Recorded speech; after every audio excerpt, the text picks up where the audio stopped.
जगह नहीं है ना, बहुत कम जगह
इसको जानते भी नहीं।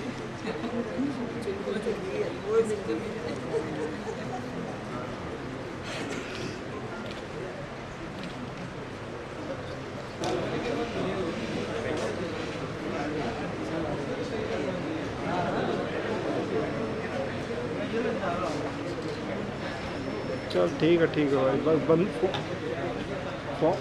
फ़ोन बंद कर रहा हूँ बस अब। ठीक है। आज यहाँ माननीय डॉक्टर सुब्रमण्यम स्वामी की अध्यक्षता में केंद्रीय राज्य मंत्री माननीय डॉक्टर जितेंद्र सिंह शीघ्र हमारे बीच में आने वाले हैं और डॉक्टर कुलदीप चंद अग्निहोत्री के कर कमलों से संपन्न होगा। मैं हृदय से मंचस्थ अभ्यागतों का स्वागत करता हूँ, अभिनंदन करता हूँ। और आप सब समाज के विशिष्ट लोग यहाँ कार्यक्रम में आए हैं, मैं आप सबका भी हृदय से स्वागत करता हूँ। तो मंचस्थ अभ्यागतों से कि कृपया विद्यादायिनी माँ सरस्वती जी की प्रतिमा का माल्यार्पण कर इस सारस्वत समारोह का शुभारंभ करें।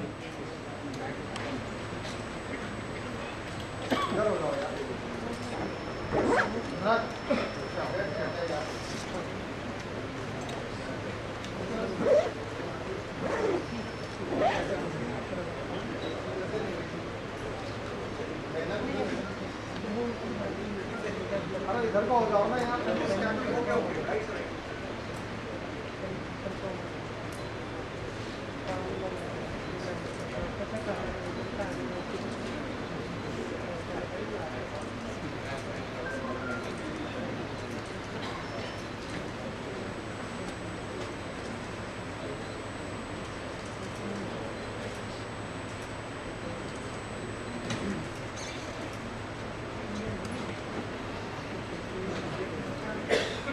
करने की परंपरा हमने नई प्रारंभ की है।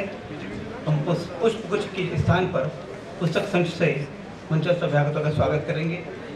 मैं सबसे पहले आग्रह करता हूँ डॉक्टर गीता सिंह से वे आएँ और डॉक्टर सुब्रमण्यम स्वामी का स्वागत करें पुस्तक संच देकर।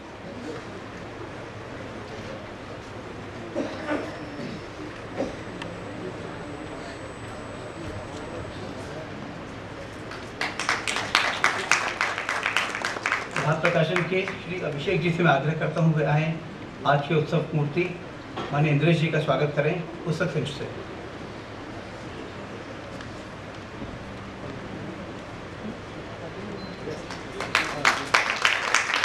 हमारे आज के विशिष्ट अतिथि डॉक्टर कुलदीप अग्निहोत्री का स्वागत करेंगी सुषमा अग्रवाल जी।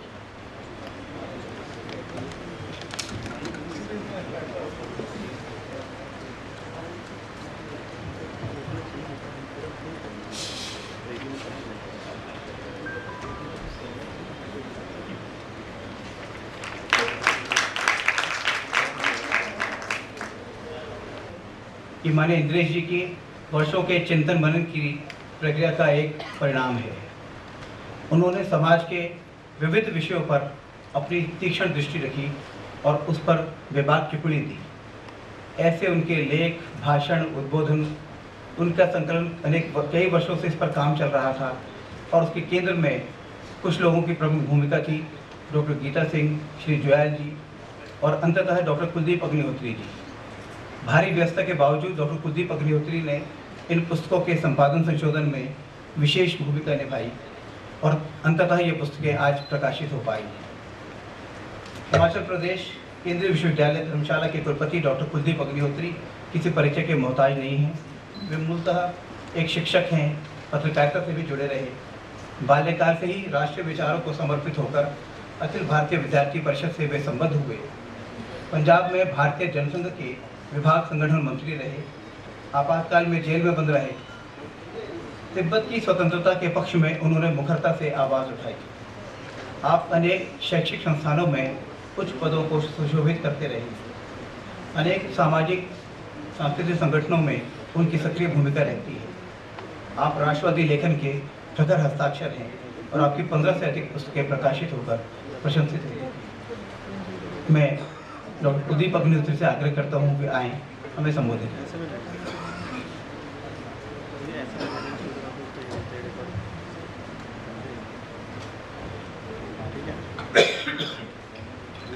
आज के इस कार्यक्रम के अध्यक्ष माननीय डॉक्टर स्वामी जी, माननीय इंद्रेश जी, श्री प्रभात कुमार जी और उपस्थित मित्रों, यह खुशी का अवसर है कि माननीय इंद्रेश जी की 2 पुस्तकें, जिनमें से एक का ताल्लुक जम्मू कश्मीर से है और दूसरी यक्ष प्रश्नों के उत्तर, देश में जो महत्वपूर्ण मुद्दे हैं उनको लेकर लिखी गई है। जैसा प्रभात जी ने कहा कि काफ़ी लंबे अरसे से इन पुस्तकों का प्रकाशन और एक प्रकार से ये सारा काम अटका हुआ था और अब संपन्न हुआ है। जम्मू कश्मीर को लेकर इंद्रेश जी की जो किताब है, प्रैक्टिकली ये सामान्य किताबों से हटकर किताब कही जा सकती है। जम्मू कश्मीर को लेकर बहुत कुछ लिखा गया है, अभी भी लिख रहे हैं और बाद में भी लोग लिखते ही रहेंगे, लेकिन वो ज़्यादा विश्लेषणात्मक है या दूर से बैठकर दृष्टा की भूमिका में उपस्थित होकर जो दिखाई देता है उसको लेकर लिखा गया है। बहुत हुआ तो अत्यंत संवेदनशील मन से जम्मू कश्मीर की समस्या को जैसा समझा है वैसा उसका विश्लेषण किया है। लेकिन इंद्रेश कुमार जी का जो लेखन उन दोनों से हटकर है। इंद्रेश कुमार जी जम्मू कश्मीर में एक लंबे अरसे तक प्रांत प्रचारक रहे राष्ट्रीय स्वयंसेवक संघ के। यह एक प्रकार से उनका जम्मू कश्मीर से साक्षात्कार है। यह उनके अपने अनुभव हैं, एक तटस्थ दृष्टि से जम्मू कश्मीर में रहते हुए, जम्मू कश्मीर के लोगों में विचरते हुए, घूमते हुए, उनसे मिलते हुए जो साक्षात्कार उन्होंने किए हैं उनको लिपिबद्ध किया है। इस मायने में यह किताब सामान्य किताबों से हटकर है। दूर से बैठकर जो देखा जाता है, जैसे मैंने कहा दृष्टा की भूमिका में बैठकर जो लिखता है, जैसी दृष्टि होती है वैसा लिखा जाता है, जितना दिखाई देता है उतना लिखा जाता है। लेकिन जो आदमी उन दिनों, जिन दिनों जम्मू कश्मीर एक प्रकार से धधकती ज्वाला बना हुआ था, उन दिनों कश्मीर घाटी में नंगे पैरों तपती दोपहरियों में मेरा मतलब ये नहीं कि श्रीनगर में दोपहरी शुरू हो गई थी, तपती दोपहरियों में जाने जिस वक्त वहां आतंकवाद का एक प्रकार से प्रकांड दृश्य उपस्थित था, उन दिनों लोगों में घूमना, उनको समझने का प्रयास करना, उनके मन को समझने का प्रयास करना और उस समझने से, उस साक्षात्कार से जो अनुभव प्राप्त हुए हैं उन अनुभवों को लिपिबद्ध करना। मैं समझता हूं जम्मू कश्मीर के मानस को समझने के लिए इंद्रेश कुमार जी की ये किताब, जो लोग जम्मू कश्मीर पर काम कर रहे हैं उनके लिए बड़ी सहायक सिद्ध होगी। दूसरी किताब यक्ष प्रश्नों के उत्तर, जब सब लोग किताब पढ़ेंगे तो उसके बारे में स्वयं निर्णय करेंगे। बड़े लंबे अरसे से हिंदुस्तान में कुछ समस्याएं ऐसी हैं जो अपने हल की तलाश में हैं। ये ऐसे यक्ष प्रश्न हैं जो अपने उत्तर के लिए किसी युधिष्ठिर की तलाश में रहते हैं, क्योंकि सामान्य व्यक्ति इनको उत्तर नहीं दे सकता। सामान्य व्यक्ति उत्तर देता है तो मृत्यु को प्राप्त होता है। महाभारत का वो प्रसंग है ही कि जिन्होंने गुस्से में आकर, क्रोध में आकर प्रश्न का उत्तर देने का प्रयास किया वो अंततः मृत्यु को प्राप्त हो गए। जिन्होंने उन प्रश्नों को समझकर बिना क्रोध के, तर्क के आधार पर उन प्रश्नों को उत्तर दिया, उन्होंने केवल यक्ष को ही प्रसन्न नहीं किया, उन्होंने जो उनके भाई मृत्यु को प्राप्त हो गए थे उनको भी पुनः जीवन दान दिया। ये ऐसे यक्ष प्रश्न भारतीय इतिहास के, भारतीय समाज के, भारतीय राजनीति के, जिनका उत्तर देने का बहुत लोगों ने प्रयास किया, लेकिन सही उत्तर ना देने के कारण उनकी वही गति हुई जो महाभारत में 4 पांडवों की हुई थी। प्रिय मित्रों, मैं इस किताब को पढ़ने के बाद मैं ये दावा तो नहीं करता कि इंद्रेश कुमार की जो उत्तर हैं वो अंतिम उत्तर हैं, लेकिन ये कहने में मुझे कोई संकोच नहीं है कि इस किताब में इंद्रेश कुमार जी ने जो उत्तर दिए हैं, उन उत्तरों से जो पहले गलत उत्तर दिए गए हैं उनको ठीक करने का भी एक रास्ता निकलता है और भारतीय राजनीति, भारतीय समाज को सही ढंग से समझने का भी एक रास्ता दिखाई देता है।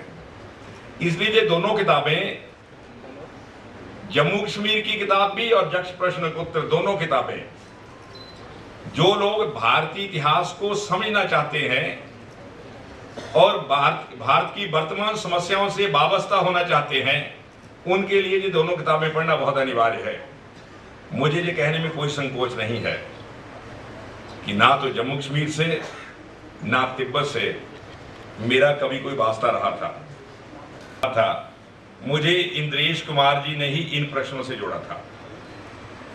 मुझे इंद्रेश कुमार जी ने, जब मैं हिमाचल प्रदेश में था, मुझे इन्होंने प्रेरित किया कि ये ऐसे प्रश्न हैं जिनका अध्ययन भी करना चाहिए और जिनके उत्तर तलाशने चाहिए। मैंने इन्हीं की प्रेरणा से जम्मू कश्मीर को भी अपने अध्ययन का विषय बनाया और तिब्बत को भी अपने अध्ययन का विषय बनाया।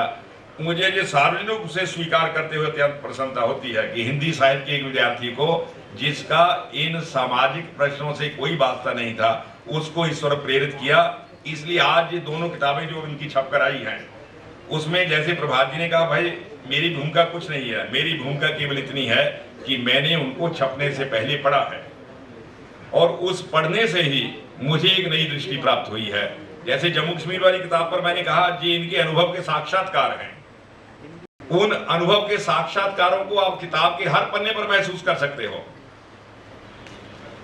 वैज्ञानिक विश्लेषण और चीज होती है, उसमें कई बार संवेदना नहीं दिखाई देती, लेकिन जो आदमी उन रास्तों से गुजरा हो, जो आदमी वो उस हालात में उन लोगों से मिलता जुलता रहा हो, वो उनके मानस को जितने सही ढंग से समझ सकता है और कोई नहीं समझ सकता। कश्मीर को जानने वालों में जो नॉन कश्मीरी हैं उनमें से बहुत कम लोग होंगे जिन्होंने कश्मीरियों को इतने नजदीक से, उनके मनोविज्ञान को इतने नजदीक से समझने का प्रयास किया है।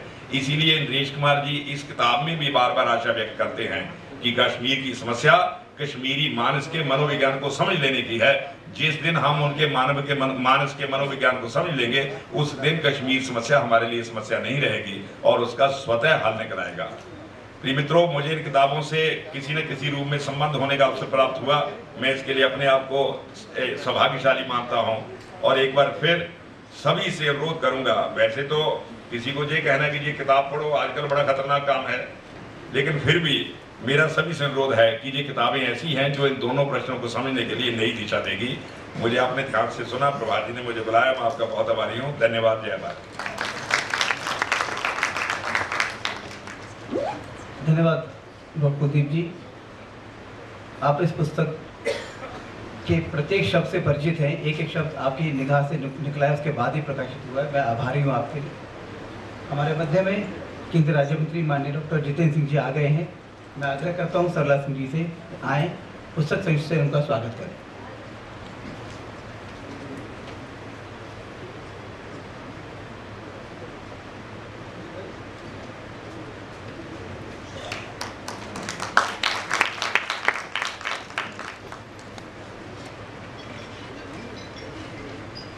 शब्दों में व्यक्त करना बहुत कठिन है। जो लोग उन्हें जानते हैं वे उनकी कल्पनाशीलता, कार्यक्षमता, संगठन कौशल से भली भांति परिचित हैं। माननीय दिनेश जी बाल्यकाल से ही राष्ट्रीय स्वयंसेवक संघ के स्वयंसेवक बने। इंजीनियरिंग की उपाधि करने के बाद उन्होंने अपना पूरा जीवन संघ को समर्पित कर दिया। राष्ट्र कार्य के लिए प्रवृत्त होकर आप प्रचारक बन गए। आप दिल्ली में नगर प्रचारक, जिला प्रचारक, विभाग प्रचारक और प्रांत प्रचारक रहे। उसके बाद हिमाचल प्रदेश और जम्मू कश्मीर में भी आपने प्रांत प्रचारक के दायित्व का निर्वहन किया। तदुपरांत उत्तर भारत के प्रचार और संपर्क प्रमुख, फिर राष्ट्रीय स्वयं संघ के अखिल भारतीय सह संपर्क प्रमुख रहे। आपके नेतृत्व में अनेक सामाजिक सांस्कृतिक संस्थाएं सामाजिक क्रांति का पवित्र कार्य कर रही हैं। समाज के सभी वर्गों में सामाजिक समरसता लाने में आप अग्रणी भूमिका निभा रहे हैं। मैं उनसे आग्रह करता हूं कि आएँ और हमें संबोधित करें। माननीय दिनेश।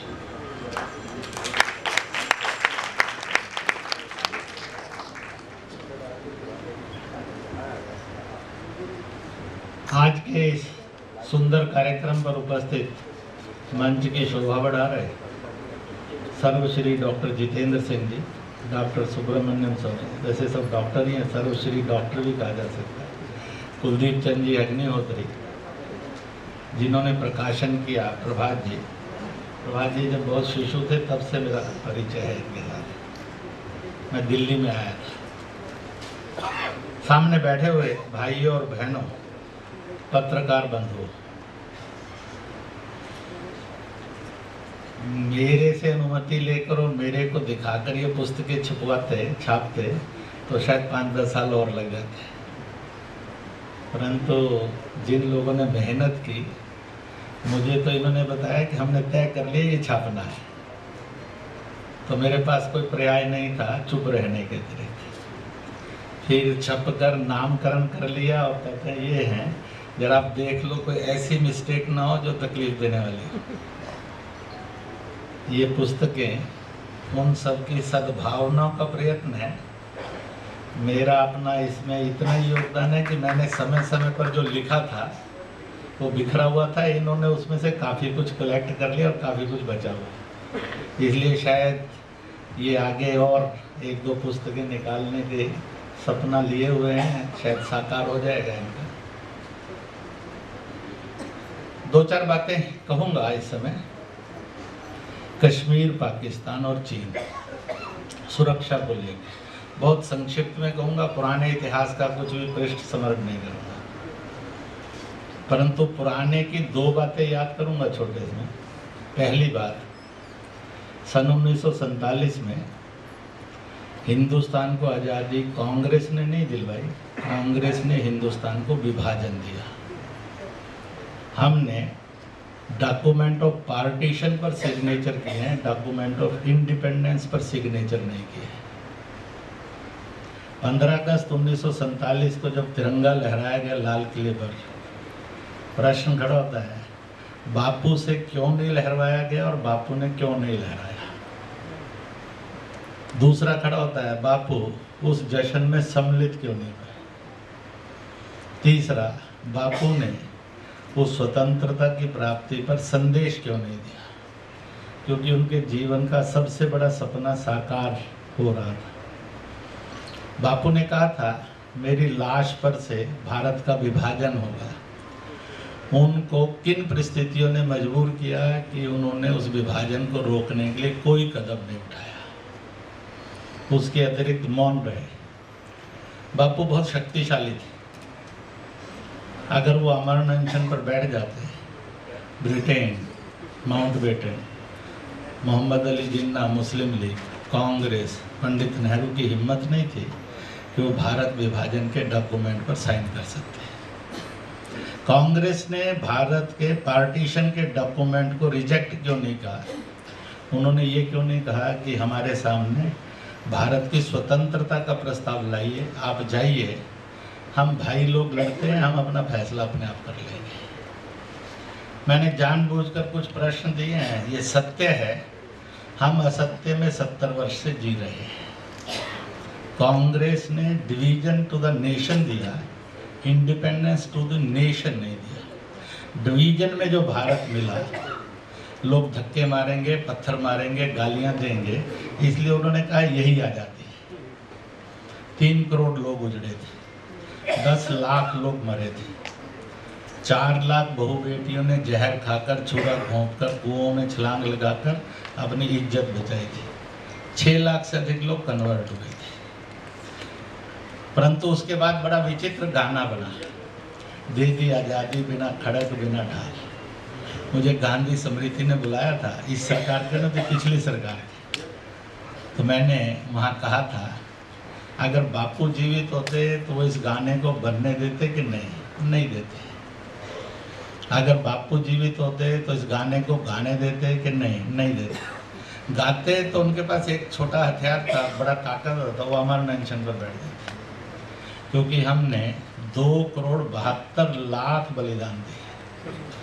उस गाने से कहीं हम भगत सिंह के बलिदान को नकार तो नहीं रहे, सुभाष के संघर्ष को छोड़ तो नहीं रहे, बापू ने जो लाठियां खाई उससे इनकार तो नहीं कर रहे। भगत सिंह, सुखदेव, राजगुरु, चंद्रशेखर आजाद जो फांसियों पर झूले असफाक होंगे, कहीं उनको भुलाने तो नहीं रहे, तिलक को इग्नोर तो नहीं कर रहे, लाला लाजपत राय को विस्मरण में तो नहीं डालना चाहते, चारुलता, बेगम हजरत महल, झांसी की रानी को हम राइट ऑफ तो नहीं करना चाहते। हम उपभोक्ता हैं आज़ादी के, वो आज़ादी को दिलवाने वाले हैं।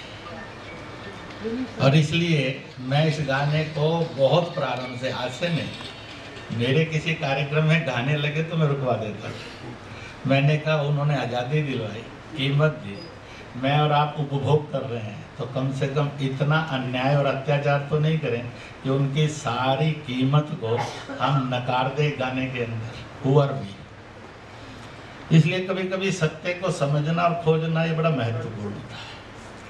हमें जो भी मिला आज़ादी का, आज जहाँ हम खड़े हैं, हमें कश्मीर पाकिस्तान की समस्या का हल चाहिए।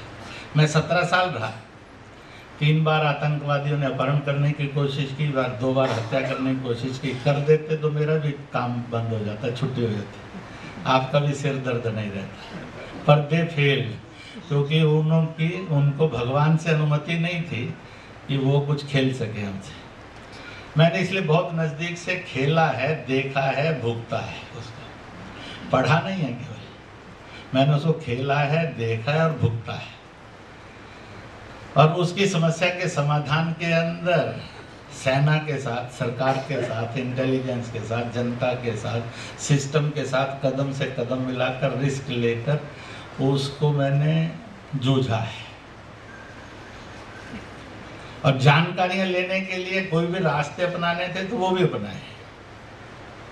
और इसलिए भारत की उस समय की सरकार, सेना, इंटेलिजेंस जानती है, हुआ भी। इसलिए जब भारत की सरकार ने, पिछली ने, भगवा हिंदू आतंकवाद के ऊपर मेरे पीछे लगी थी, तो इंटेलिजेंस के लोग भी, सीबीआई के नहीं कहते थे, पूरा intelligence department stands with you, army is with you, system is with you.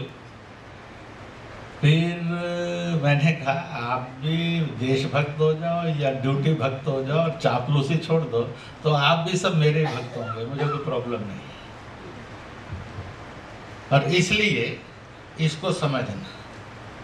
और मैं जब 6.25 घंटे सीबीआई वालों के पास रहा था तो मैंने कहा था कि आप why you are wasting the money and time, आपको बहुत तकलीफ होगी। सरकार ने षड्यंत्र रचा, सरकार यूज कर रही है आप सबको।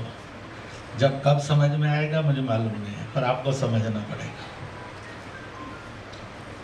अब इसमें से वेयर वी स्टैंड्स, तो पहली बात यह है कि आज पीओके को पाकिस्तान खाली करे, it should be A mission of the nation, क्योंकि उसका नहीं है, हमारी संसद का संकल्प है।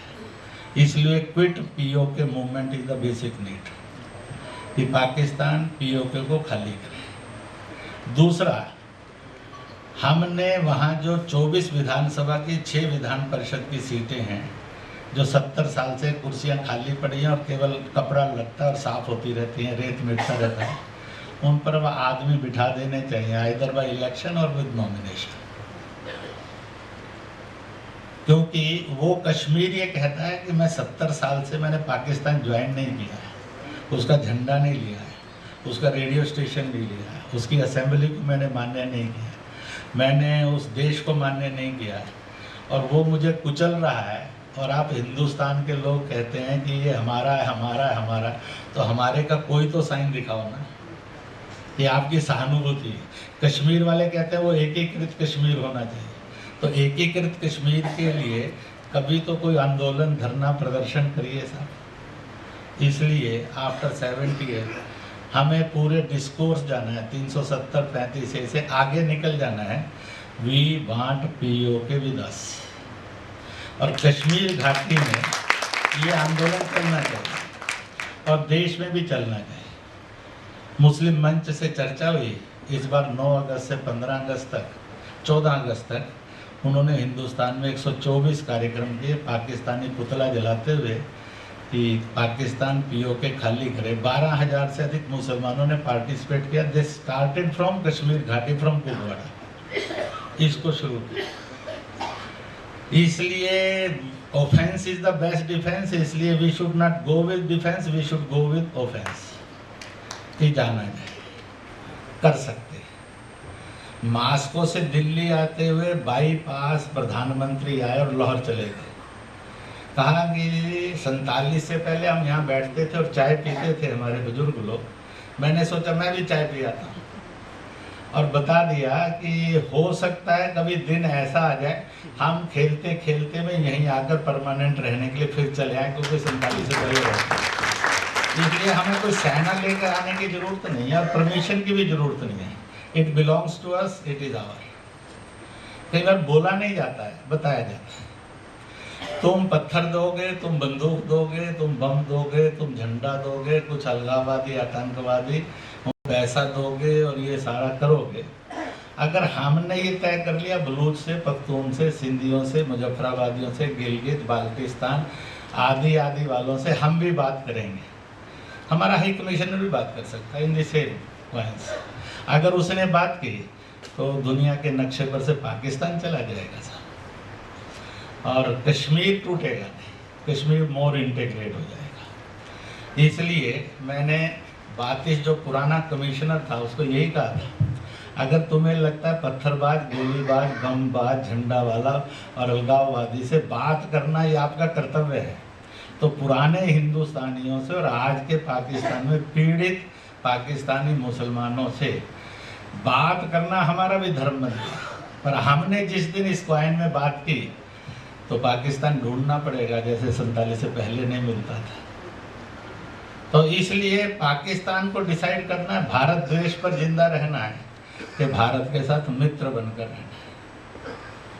हमारी एक ही सीमा है जो सबसे ज़्यादा उगलती है, और वो हम में से अलग हुआ है।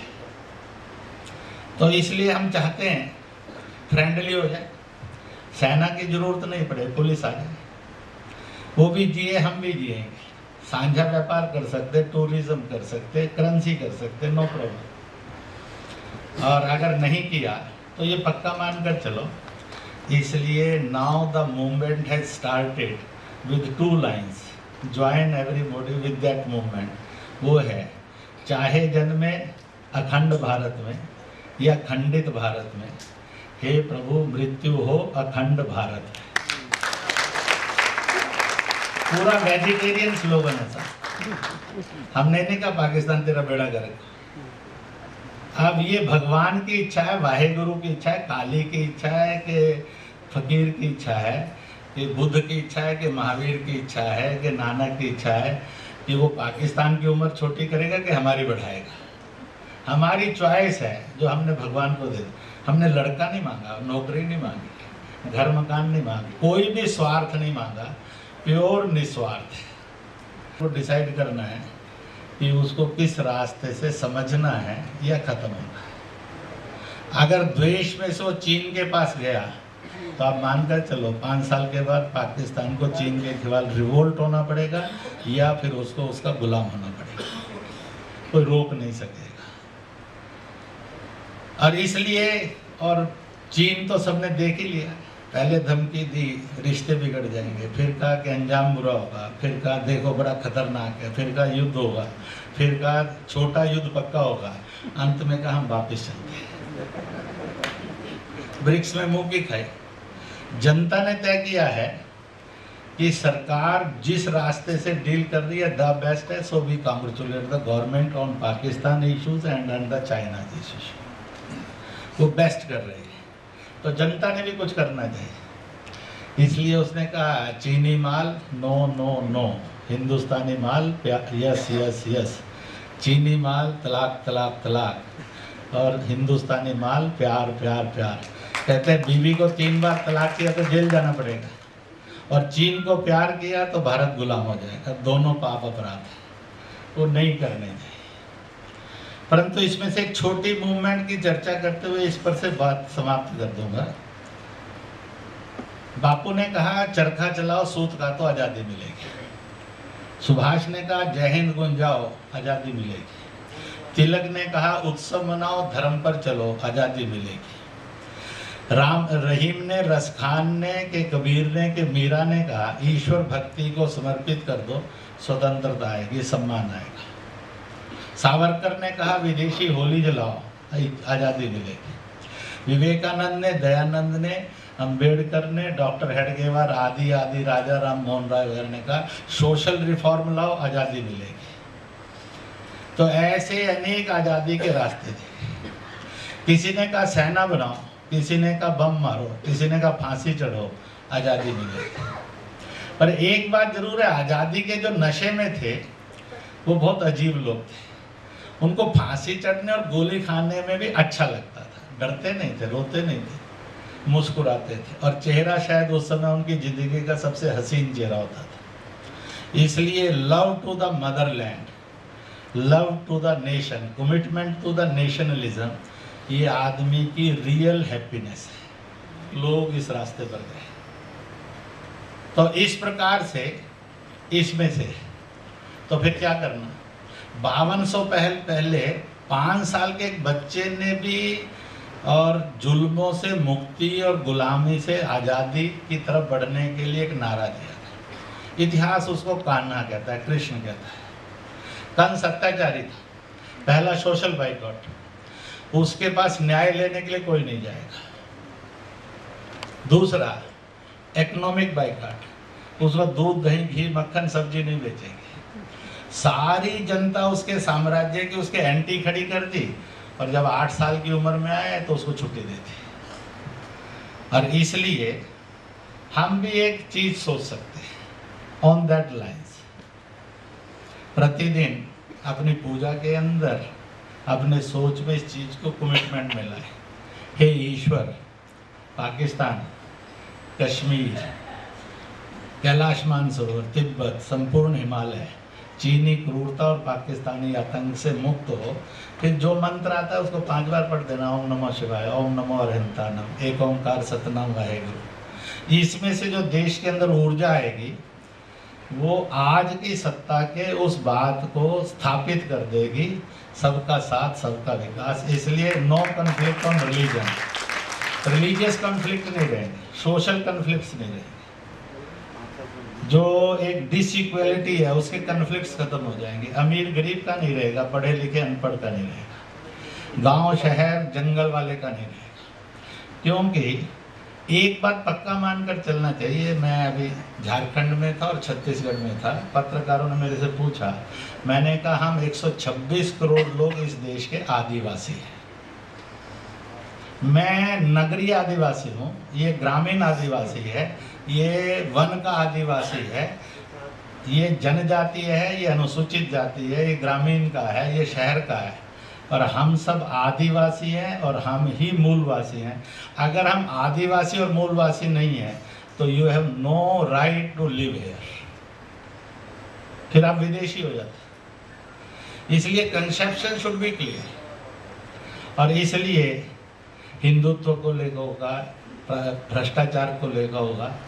मेरा एक शुरू से 70 में जब इंजीनियरिंग किया तो मैंने 71 में एक कॉलेज में बोलते हुए कहा था, package without patriotism, education without moral values, income without welfare, ये बहुत घातक है। जिस पैकेज में पैट्रियोटिज्म नहीं है वो गुलाम बना देता है, जिस एजुकेशन के अंदर कल्चर नहीं है, मॉरल वैल्यूज नहीं है, वो अपराधी बना देती है, और जिस कमाई के अंदर गरीब दुखी पीड़ित के लिए वेलफेयर नहीं है तो वह उसको भ्रष्टाचारी बना देता है। इसलिए भारत ने एक छोटा सा भ्रष्टाचार मुक्ति का नुक्ता दिया था, भाई दूसरे का धन पड़ा हुआ उसको बिट्टी समझो। It is the simple formula. जब आपका ये नजरिया बन जाएगा तो भ्रष्टाचार पूरा खत्म हो जाएगा। जब दूसरे का धन अपना लगता है तो भ्रष्टाचार भयानक बनता है। इसलिए भारत ने ऐसे ऐसे राक्षसों से मुक्ति के मार्ग दिखाए थे, और वो है जहर को जहर मारता है। मैं लखनऊ मेडिकल कॉलेज में डॉक्टर 250 के लगभग थे, उनकी कॉन्फ्रेंस में थे। मैंने कहा अगर मेडिकल साइंस में से पॉइजन किल्स पॉइजन, इस सूत्र को निकाल दीजिए, पूरी मेडिकल साइंस ध्वस्त हो जाएगी, वो सर्वाइव ही नहीं कर सकती। चाहे वो आयुर्वेद की हो, चाहे नेचुरोपैथी की हो, चाहे एलोपैथी की हो, किसी की भी हो, क्योंकि उसका बेसिक प्रिंसिपल है, if you have to kill the poison you use the poison which is in your control which destroys that poison, तो वही आपको हल देती है। और ये होता है, डॉक्टर साहब तो उसके बड़े एक्सपर्ट आदमी हैं। तो इसलिए ऐसे कुछ लोग, आम आदमी कैसा सोचता है, तो उसकी एक दो छोटी सी बात कहकर समाप्त करूँगा। कभी कभी बड़ा विचित्र घटता है। जब पंजाब में आतंकवाद था, लोग मर रहे थे, उस समय दिल्ली में हमारी एक मीटिंग थी। हम जम्मू कश्मीर से 6 लोग उसमें आए। अम्बाला पहुंची हमारी जेलम सुबह 6:10 पर, तो 10-5 लोग हमारे डिब्बे में घुस आए। उन्होंने भी जगह मांगी, बैठे बूठे सब जगह दे दी उनको। कहीं करनाल वगैरह उतरना था, मुकदमे में जा रहे थे। उस समय राजीव गांधी प्रधानमंत्री हो गए थे। तो ये जो पढ़े लिखे 5-6 लोग थे, प्रधानमंत्री राजीव गांधी कैसा है, जहाज चलाया देश चलाएगा, नॉन पॉलिटिकल अप्रोच हो गया, ऐसी सब व्याख्या कर रहे थे। वहाँ पर अम्बाला के गांव के लोग थे, कोई किसान थे, सबके पास 6 फुट 7 फुट का डंडा था, लठ पगड़ी बांधी हुई थी, लाता एकदम ग्रामीण। वो आधा घंटा भर इन सबको सुनते रहे और मैं अपनी रिपोर्ट प्रिपेयर कर रहा था फॉर मीटिंग, चाय पीते पीते। तो एक बुजुर्ग ने पूछा, अरे छोरो हम बड़े पढ़े लिखे लगो, घने ही पढ़े लिखे हो, हरियाणवी में पूछा उसने। तो उन्होंने कहा हाँ। हम माने एक बात बताओ, जिस मुल्क के लोंडे ने मारी 8 करोड़ बेटियां में से एक भी बेटी को ना पसंद हुई, वो मारे थे और मारे मुल्क पे के प्यार करेगा? अब इट इज सिंपल लॉजिक। क्या था अब आप सोचिए। और थोड़ी देर के बाद उनका स्टेशन आ गया, वो तो उतर गए। 1.25 घंटे भर दिल्ली तक, थोड़ी लेट हो गई थी तो 2.25 घंटे तक, ये 6 के 6 विद्वान एक गांव वाला आया, अनपढ़ आया, हमें मूर्ख बनाकर चला गया। उनको समझ में नहीं आया कि इस तर्क का कोई उत्तर हो सकता है नहीं, इस तर्क की कोई वैलिडिटी है कि नहीं। वो इतना वजनदार था कि 2.25 घंटे इन सब पर वो इतना हावी रहा। जैसे ही नरेला पार किया, मैंने कहा भाई वो बुजुर्ग तो उतर गया, अब तुम भी उसको उतार दो। समझ लो कि ही इज द सच, ये अंदर का सच ये है, बाकी नाटक जो मर्जी है। इसलिए यू हैव नो आंसर, आप ले ही नहीं सकते। उसने तो एक बात से तोल लिया कि इस देश के आदमी का वजूद क्या होना चाहिए। Love for every citizen of the nation होना चाहिए, love for every inch of the land होना चाहिए, citizen as brother and sister, और लैंड इज मदरलैंड। वो जमीन नहीं है जो बेची खरीदी जाए। हम नागरिक नहीं हैं जो कभी भी उठाकर कहीं फेंक दिए जाए और मार दिए जाए और मर जाए। तो उसका दर्द जमीन का है, इसलिए उसने कहा मुझे मालूम है मैं और आप पढ़े लिखे लोग कभी इसको समझ नहीं पाएंगे, परंतु ऐसे जो कई प्रकार की घटनाएं घटी उनका भी मैंने संकलन किया था। इसलिए जब कभी आते थे जगह जगह तो ऐसे आर्टिकल भी लिखता था। तो इन दोनों पुस्तकों में जिन्होंने किया, और आप इन पर केस चलाएंगे कि आपने भाई साहब से पूछ कर किया कि नहीं किया, तो उस समय तो मुझे कहूँगा कि पूछ कर किया है, क्योंकि केस तो नहीं चल सकता। परंतु इन्होंने इनके मन की भावनाओं में, और मज़ेदार बात है एक भी मेरे पक्ष का समर्थक नहीं मिला, सब इन्हीं के समर्थक मिले। क्योंकि मैंने कभी डिले किया तो कभी 4, कभी 5, कभी 10, कभी 15 आकर खड़े हो जाते। आप रोकते क्यों हैं? आप हाँ ना करिए, पर ना क्यों करते? तो इसलिए उसमें से ये पुस्तकें सुंदर छपी। मुझे ये लगता है कि आज बहुत बड़ी ज़रूरत है, एक नए भारत को चाहता है, और दुनिया भी वर्तमान में परिवर्तन चाहती है, और उसके दुनिया और भारत के एक एक लाइन के परिवर्तन हैं। ताजमहल गिफ्ट में से हटा और गीता गिफ्ट में से आई। पूरी दुनिया ने विदाउट एनी हेजिटेशन स्वीकार कर लिया, Gita is the way of life for the world. Taj Mahal ने, इसलिए राधा कृष्ण का काव्य जो है, जो 3 साल से 7 साल 12 दिन की उम्र के अंदर पूरा हो जाता है कान्हा का, वो ऐसा प्रेम काव्य है जो दुनिया में कहीं नहीं है, पर विकार मुक्ति का मार्ग है। और वैलेंटाइन डे लिया तो कितने विकार आएंगे, कितनी अवैध संतानें आएंगी और कितने तलाक आएंगे, भरोसा नहीं। इसलिए जीवन मूल्यों को समझना। रोमांटिसिज्म में, मॉडर्निज्म में जीवन मूल्य तो नहीं कॉम्प्रोमाइज हो जाते। जब जीवन मूल्य कॉम्प्रोमाइज होते हैं तो समाज हरास करता है। और इसलिए भारत प्यार को सबसे ऊंची जीवन मूल्य मानता रहा। इसलिए हमने राधा कृष्ण गाया है, खेला है, एंजॉय किया है। हमने लैला मजनू को और हीर रांझा को सेलिब्रेट किया है। इसलिए भारत प्यार का दुश्मन नहीं है, पर प्यार को उस कदर में आता है जो उसके जीवन को श्रेष्ठता और ऊंचाइयों में ढाल दे, जो उसको महान बना दे, जिसको सब नाच सके, गा सके और खेल सके, और सारे विकार निकालते, भोग और वासना से मुक्त करते। और इसलिए इन चीज़ों को समझना, और इसलिए हमने योग कहा। अब भारत में तो कुछ बेचारे मिलते हैं जिन्होंने अपना सब कुछ गिरवी रखा हुआ है, पर दुनिया के ईसाई देश थे 113 और लगभग 44-45 मुस्लिम देश थे, उन सब ने स्वीकार कर लिया। इसलिए जीने की पद्धति और उपचार की पद्धति योग इज द बेस्ट। तो इसलिए दुनिया ने भारत माता की जय बोलना शुरू कर दिया। अब गलती से दुनिया में कोई पूतन ही शी नहीं करता है, सब मोदी करते हैं। अब ये कोई सिखाया थोड़ी गया, वो अपने आप करते हैं। भारत दुनिया के सिर पर चढ़ रहा है, परंतु वो मन मस्तिष्क खराब नहीं कर रहा, बल्कि लोगों के मन मस्तिष्क में इस बात की आशावाद जगा रहा है, without conflicts, without untouchability, without religious और डिस्कोर्स, भारत आगे जन्म लेगा, भारत बनेगा और दुनिया को बनाएगा। तो ऐसे जो बातें आती रहती थी उनको जो मैं संकलन करता रहता हूँ, उसका इन्होंने किया। लेखकों को और प्रकाशक को जितना साधुवाद दिया जाए बहुत बधाई दीजिए, और जिन्होंने इनको तैयार करके रखा कि भाई साहब की नहीं सुननी, हमारी सुननी, तो उन सबको बहुत बहुत बधाई है। 2 डॉक्टर आए हैं, डॉक्टर जितेंद्र सिंह जी जम्मू कश्मीर से हमारे मित्र रहे, और डॉक्टर सुब्रमण्यम जी जब पहली इमरजेंसी लगाई थी देश के अंदर इंदिरा गांधी ने डेमोक्रेसी का मर्डर करने के लिए, तो वो उसके महान योद्धा हैं। और एक जम्मू कश्मीर के यूनिटी के लिए और एक जम्मू कश्मीर भारत का अटूट अंग कहने की जरूरत नहीं है। ऐसा जो चला गया उसको लेने के लिए भी जिनकी ज़िंदगी में संकल्प है। So I salute both the doctor. जय हिंद, जय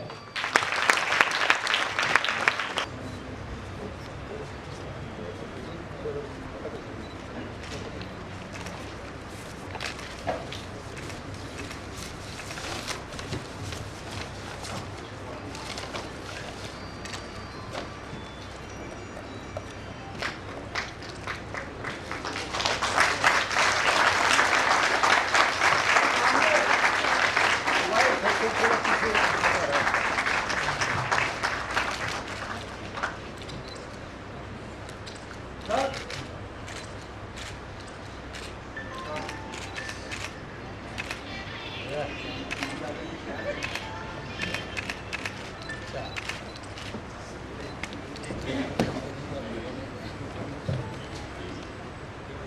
आप सबका हार्दिक विभागों के राज्य मंत्री माननीय डॉक्टर जितेंद्र सिंह जी भारतीय जनता पार्टी के राष्ट्रीय कार्यकारिणी के सदस्य हैं। वे पार्टी की जम्मू कश्मीर इकाई के प्रवक्ता भी रहे। 16वीं लोकसभा के लिए उधमपुर से उन्होंने चुनाव जीता। वे मधुमेह और एंडोक्राइनोलॉजी के प्रोफेसर हैं। उत्तर पूर्व राज्यों को देश की मुख्य धारा से जोड़ने के लिए उनके प्रयास स्तुत्य हैं, अभिनंदनीय हैं और इसके बहुत सार्थक परिणाम देखने को आ रहे हैं। परमाणु विभाग में जिस प्रकार की प्रसिद्धि भारत ने पिछले दिनों में पाई है, उसमें बड़ी भूमिका डॉक्टर जितेंद्र सिंह जी की है। वे स्वयं एक स्थापित लेखक हैं। उनकी अनेक पुस्तकें प्रकाशित होकर बेस्ट सेलर भी स्थापित हो चुकी हैं। मैं उनसे आग्रह करता हूँ कि आए हमें संबोधित करें। डॉक्टर जितेंद्र सिंह।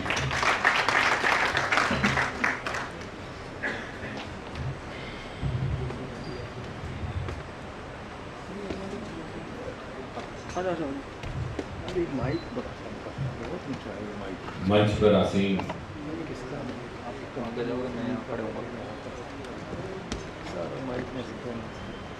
परम आदरणीय श्री इंद्रेश कुमार जी, आज के इस कार्यक्रम की अध्यक्षता करने वाले डॉक्टर सुब्रमण्यम स्वामी जी, कुछ कहने को विशेष रह नहीं जाता क्योंकि सबकी ओर से वो वक्तव्य रख देते हैं, वो विषय भी रख देते हैं। इसलिए और साथ में इसलिए भी थोड़ा ये काम मेरा कठिन हो गया कि मंच पर तीनों ही वक्ता कश्मीर के साथ तो संबंधित है ही, कश्मीर के विशेष अध्ययन भी रखते हैं, परंतु साथ ही साथ अपने अपने ढंग से तीनों नायक हैं।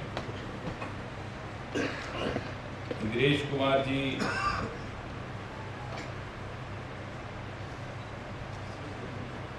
के बारे में हम सब जानते हैं, मुझे कुछ और कहने की आवश्यकता नहीं, परंतु इस आज के कार्यक्रम के संदर्भ में मैं केवल इतना कहूंगा कि जब भी कुछ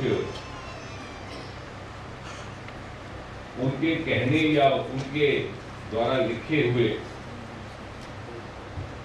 विषयों पर कश्मीर के संबंध में आता है तो निश्चय ही उसकी क्रेडिबिलिटी, उसकी विश्वसनीयता बढ़ जाती है। कारण ये कि उन्होंने कश्मीर को बड़े समीप से देखा, कश्मीर में बड़े लंबे समय तक वो केंद्र बना करके अपनी भूमिका निभाते रहे, और उससे भी अधिक महत्वपूर्ण बात ये कि जो ट्रांजिशन का फेज आया जम्मू कश्मीर में, उसको जितना नजदीक से इन्होंने देखा शायद किसी और। जब जम्मू इनका केंद्र बना उस समय आतंकवाद नाम का कोई वहाँ पर चिन्ह तक नहीं था। फिर धीरे धीरे 90 का दशक आरंभ होते आतंकवाद का दौर आया, और ये परिवर्तन कैसे आया, क्यों कर आया, वो भी इंद्रेश जी की नजरों के सामने।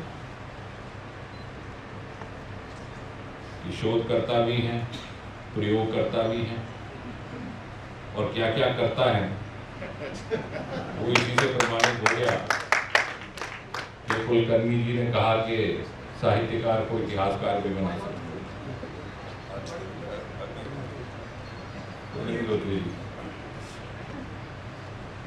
तो जो साहित्यकार को इतिहासकार बना सके, आप समझ सकते हैं वो हर कुछ कर सकते हैं।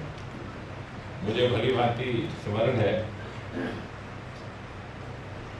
जब ये जम्मू कश्मीर में थे तो ये हजरत बल चले गए एक दिन और आग्रह करने लगे कि मैं वहां प्रार्थना करना चाहता हूं। और वहाँ के जो मौलवी साहब थे वो थोड़े कंफ्यूज हो गए कि आज तक तो यहाँ नमाज अदा की जाती थी, ये प्रार्थना की व्यवस्था कैसे हो कि ना हो भी सकती है कि नहीं हो सकती।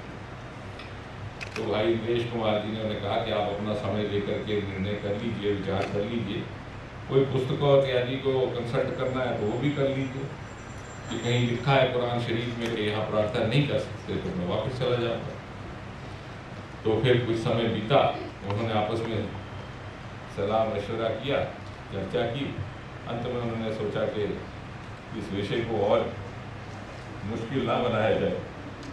और इंद्रेश जी मुझे लगता है कि विश्व रिकॉर्ड है जिन्होंने हजरत बल की मस्जिद में पूजा और प्रार्थना की।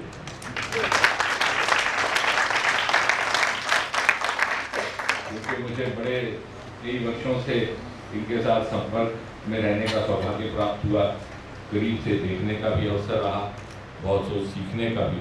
इसलिए ये छोटी छोटी बातें जो अनकही रह जाती हैं, रिकॉर्डेड रह जाती हैं, इनके बहुत मायने होते हैं और बड़े लंबे समय तक ये अपना प्रभाव रखती है। मैं कह रहा था ये काम कठिन इसलिए भी है कि उनके बगल में इस कार्यक्रम की अध्यक्षता करते हुए डॉक्टर सुब्रमण्यम स्वामी साहब, वो कश्मीर के एक्सपर्ट तो है ही हैं। मुझे नहीं लगता संसार में कोई ऐसा विषय है जिसके वो एक्सपर्ट नहीं है।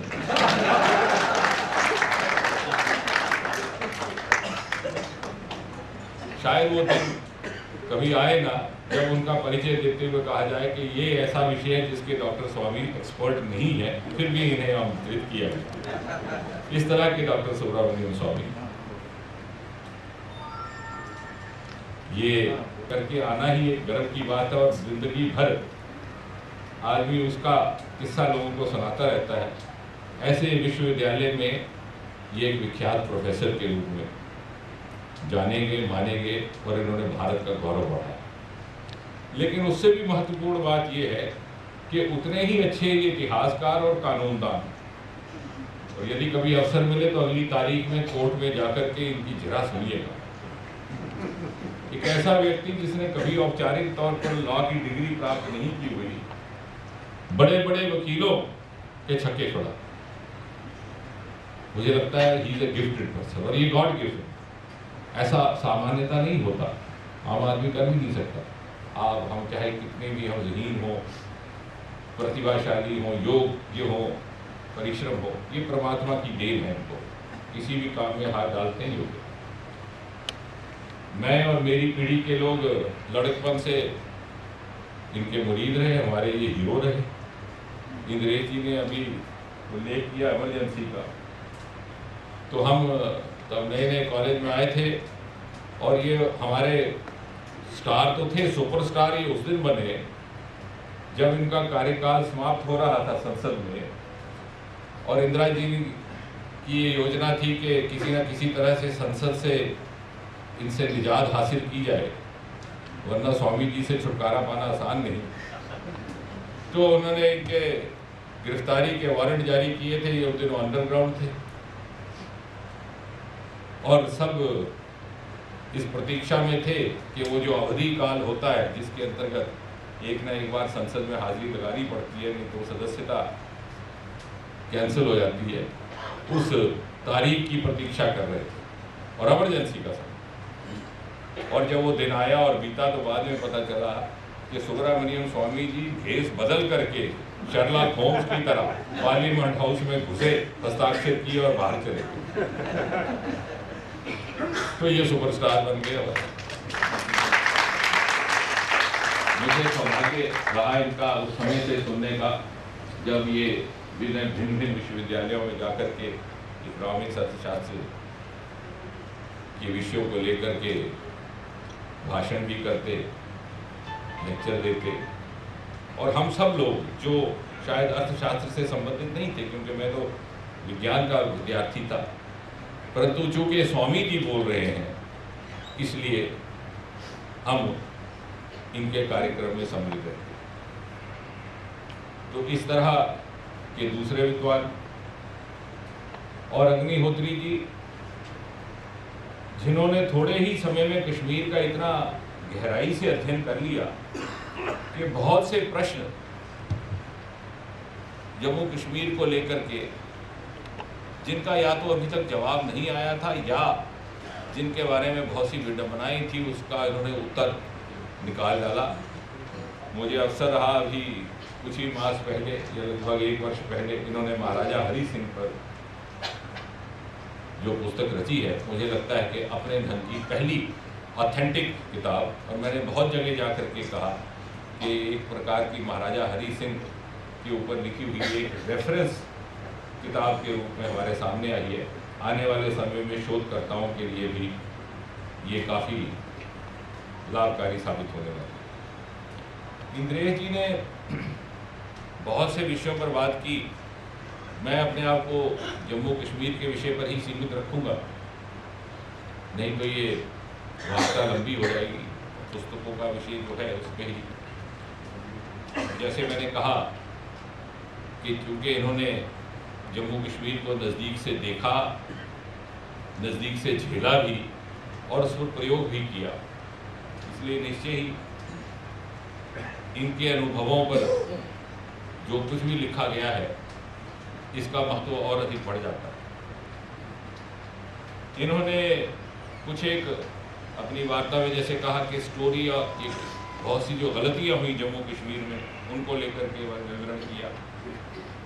मैं उसमें केवल ये जोड़ूंगा कि वास्तव में एक ढंग से देखा जाए, एक दृष्टि से, तो जम्मू कश्मीर का जो इतिहास पिछले 70-80 वर्षों का रहा है, that has been a tale of mistakes. एक के बाद एक गलतियाँ, beginning from the infamous Nehruvian blunders, जिसको अब इतिहास कहता है, कि जब तत्कालीन प्रधानमंत्री जवाहरलाल नेहरू जी कभी UNO चले गए, कभी रायशुमारी की बात, बावजूद इसके कि जम्मू कश्मीर उसी प्रकार भारत का हिस्सा था, प्रदेश था, उसी प्रकार विलय हुआ था, उसी इंस्ट्रूमेंट ऑफ एक्सेशन के अंतर्गत, जिस प्रकार दूसरे प्रदेशों का, जिस प्रकार बिहार या उत्तर प्रदेश भारत का एक राज्य है, उसी प्रकार जम्मू कश्मीर। परंतु ये श्रृंखलाबद्ध तरीके से जो बार बार गलतियाँ हुई, उसका परिणाम दिन प्रतिदिन और अधिक बढ़ता भी गया, कॉम्प्लिकेट होता गया, कंपाउंड होता गया। उससे पहले इंद्रेश जी ने बंटवारे की बात, तो सच पूछिए तो ये बात अक्सर कही नहीं जाती, लेकिन ये अच्छा लगा मुझे कि इन्होंने ये विषय लाया। भले ही इसका जम्मू कश्मीर के साथ अलग से संबंध नहीं है, परंतु जम्मू कश्मीर के साथ भी है, बंगाल के साथ भी, पूरे भारतवर्ष के साथ भी। मैं समझता हूँ कि आज हम इस बात को स्वीकार करें कि ना करें, आने वाले समय में इतिहासकार इस बात को पूरी बुलंदी और निष्ठा के साथ रखेंगे that the greatest mistake in the history of subcontinent has been the partition of India। और भारत का बंटवारा ना किसी लॉजिक के आधार पर हुआ, ना किसी तर्क के आधार पर हुआ, ना ही उन लोगों की इच्छा के आधार पर हुआ जिनके लिए प्रत्यक्ष रूप से कहा गया कि ये बंटवारा हो रहा है। भारी संख्या में मुस्लिम समुदाय ने इसका विरोध किया।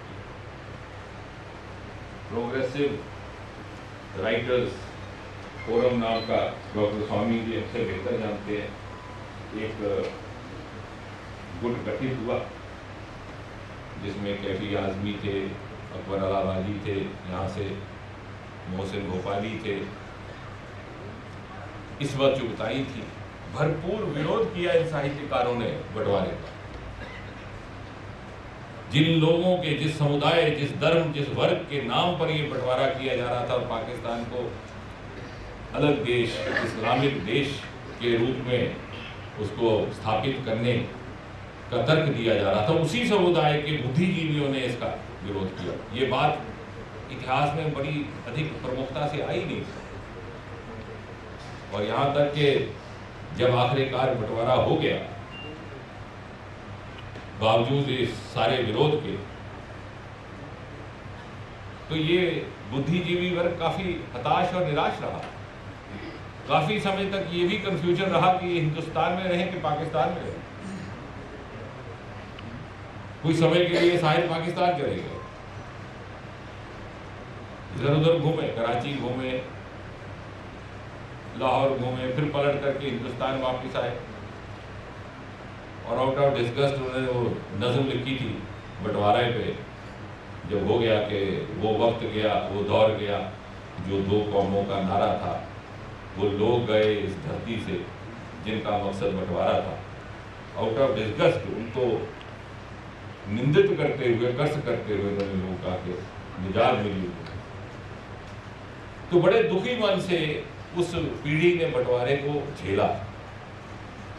शायद उस समय का राजनीतिक वातावरण इस प्रकार था, और वो राजनीतिक पावर स्ट्रगल, सत्ता की लड़ाई जो आज भी देखने को मिलती है, वो समय भी कायम थी कि भारत देश में एक प्रधानमंत्री होगा, पाकिस्तान में दूसरा होगा, जिन्ना कहाँ बैठेंगे, नेहरू जी कहाँ बैठेंगे, और अपनी अपनी महत्वाकांक्षा को लेकर के एक देश के दो देश बना दिए गए। और यदि टू नेशन थ्योरी, जिसको बड़ी बुलंदी से उस समय उठाया गया, यदि उसी को आधार मान करके पाकिस्तान का निर्माण हुआ और बंटवारे का तर्क रखा गया, जस्टिफिकेशन रखी गई, तो 20-30 वर्षों के भीतर ही उसके वैज्ञानिक प्रमाण उसके विपरीत आए, बांग्लादेश का जन्म हुआ। यदि टू नेशन थ्योरी ही सार्थक होती तो बांग्लादेश का जन्म न होता। तो जिन बिंदुओं को, जिन तर्कों को लेकर के भारतीय उपमहाद्वीप का बंटवारा किया गया, वो भले ही बहुत सारे सही सोच रखने वाले लोगों के कहने पर शायद उनका समाधान ना हुआ हो, परंतु बांग्लादेश के जन्म ने एक बड़ी बुलंद आवाज से उसको नकार दिया। धारा आर्टिकल 48 हमारी अधिकृत राष्ट्रीय लिपि, 351 हिंदी की शब्दों को संस्कृत से लेना पड़ेगा। संस्कृत को प्राथमिकता देनी होगी शब्दों के लिए। ये सारे जो हैं, इसमें अन्य भी ऐसे हैं। उससे साफ होता है कि जो फ्लेवर है हमारे संविधान की, वो है हमारी हिंदू संस्कृति। बाद में ये सेक्युलर शब्द जोड़ी गई थी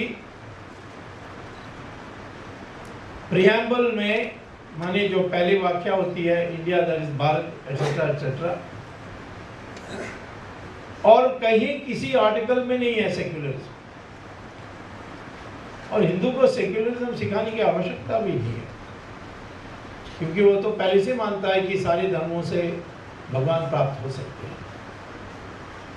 जो किसी और धर्म जो देश के बाहर से पैदा हुआ उसमें नहीं है। जैसे क्रिश्चियनिटी में वो कहते हैं कि क्रिश्चियनिटी ही एकमात्र रास्ता है, और जो क्रिश्चियनिटी को नहीं मानेंगे वो शैतान का औलाद है। इस्लाम में तो बिल्कुल साफ कहा जाता है कि आप मुसलमान नहीं हैं तो काफिर हैं, और काफिर के साथ क्या होना चाहिए वो भी लिखा उन्होंने। यहूदियों ने भी यही कहा। तो हिंदुस्तान में जो हिंदू, बुद्धिस्ट, जैनिज्म, सिखिज्म सब मानते हैं कि हर धर्म से भगवान प्राप्त हो सकता है। यही है असली अर्थ सेक्युलरिज्म का। परंतु जो इस देश की जो संस्कृति है, जो अटूट संस्कृति है, वो हिंदू संस्कृति है। और ये अब यूनेस्को ने 46 संस्कृतियों का विवरण दिया है, और निष्कर्ष ये निकली कि 46 में 45 गायब हो गए। जैसे ग्रीक संस्कृति चले गई, रोमन संस्कृति चले गई, इजिप्शियन संस्कृति चले गई, ऐसे सारे जो बाकी मेसोपोटामिया, बेबीलोन, सब संस्कृति चले गए हैं। लेकिन एकमात्र संस्कृति जो आज भी अटूट और लगातार अभी भी है, वो है हिंदू संस्कृति। ये यूनेस्को तो हम लोगों में ये हीन भावना होने के कारण अब बीजेपी आने के बाद थोड़ा हिम्मत सबको आया है अपने को हिंदू कहने के लिए। लेकिन उसके पहले लोग थोड़े शर्मिंदा होते थे, कहते हैं हाँ हिंदू हूँ पर तो कम्युनल नहीं है, हिंदू कम्युनल हो ही नहीं सकता। तो इसीलिए हमें आज किसी विषय पर डिफेंसिव नहीं होना चाहिए। कहते हैं मुझे बोलने की आज़ादी है, इसलिए मैं कह सकता हूँ कि कश्मीर को आज़ादी मिलनी चाहिए। ये हमारे संविधान में ऐसे तो नहीं लिखा है। हाँ, आपकी बोलने के अधिकार जो है मूलभूत अधिकार है, लेकिन उस पर अंकुश लग सकते हैं। देश की अखंडता के विरुद्ध में बोलेंगे तो वो अंकुश है, आप नहीं बोल सकते, आपको सजा मिल सकती है। आर्टिकल 20, आर्टिकल 19 में मूलभूत अधिकार के उल्लेख है और आर्टिकल 20 में किस आधार पर अंकुश लग सकती है आपके बोलने के अधिकार पर, वो भी लिखा है। एब्सोल्यूट फंडामेंटल राइट बिल्कुल नहीं है हमारी कॉन्स्टिट्यूशन। धर्म के विषय में भी, मजहब के विषय में भी आर्टिकल 25 में लिखा है कि आपको पूर्णतः आप स्वाधीन हैं किस धर्म का आप मानते हैं, प्रचार करने चाहते हैं। लेकिन उसमें भी 3 कारणों से अंकुश लग सकती है। नैतिकता के आधार पर, दूसरा सार्वजनिक व्यवस्था पर, पब्लिक ऑर्डर जिसको अंग्रेजी में कहते हैं, और तीसरा स्वास्थ्य के आधार पर। आप ये नहीं कह सकते मेरा बच्चा का मैं काली के सामने बलि कर सकता हूँ क्योंकि मेरा प्रमोशन रुका हुआ है, वो मिल सके। ये सारे जो रूढ़िवादी विचारों हैं उसको बंद करने में आपको इस कारण से हो सकता है। हमारे संविधान में स्पष्ट छुआछूत के लिए हमने प्रतिबंध लगाया है कॉन्स्टिट्यूशन में। ये धर्म के अंदर हस्तक्षेप नहीं है। इसलिए जब इस्लाम के लोग कहते हैं कि नहीं हमारे धर्म के में आप हस्तक्षेप नहीं कर सकते हैं, वो हमारे संविधान को नहीं जानते। हमारे संविधान में हमें पूरे अधिकार है, यदि संविधान की किसी धारा का उल्लंघन होगा तो उस धर्म पर हम, उस मजहब पर हम प्रतिबंध लगा सकते हैं। अब ऐसे भी धाराएं हैं जो अब पुराने हो गए हैं, उनको रद्द करने के लिए समय आ गया है। जिम्मेदारी मेरी नहीं है, मुझे जिम्मेदारी है याद दिलाने की। करना है तो जितेंद्र को करना, वो है धारा 370।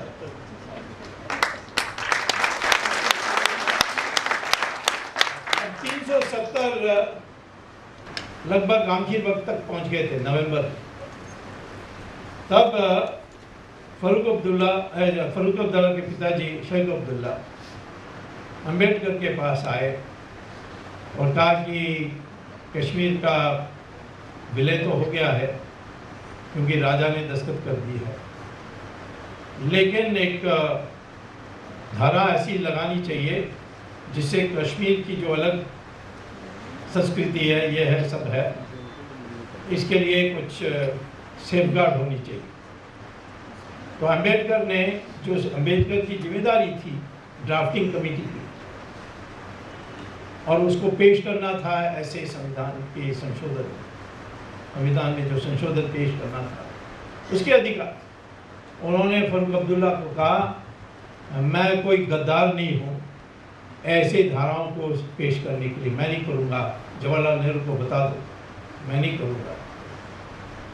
फिर जवाहरलाल नेहरू घबरा गए क्योंकि कॉन्स्टिट्यूंट असेंबली में पास नहीं होता।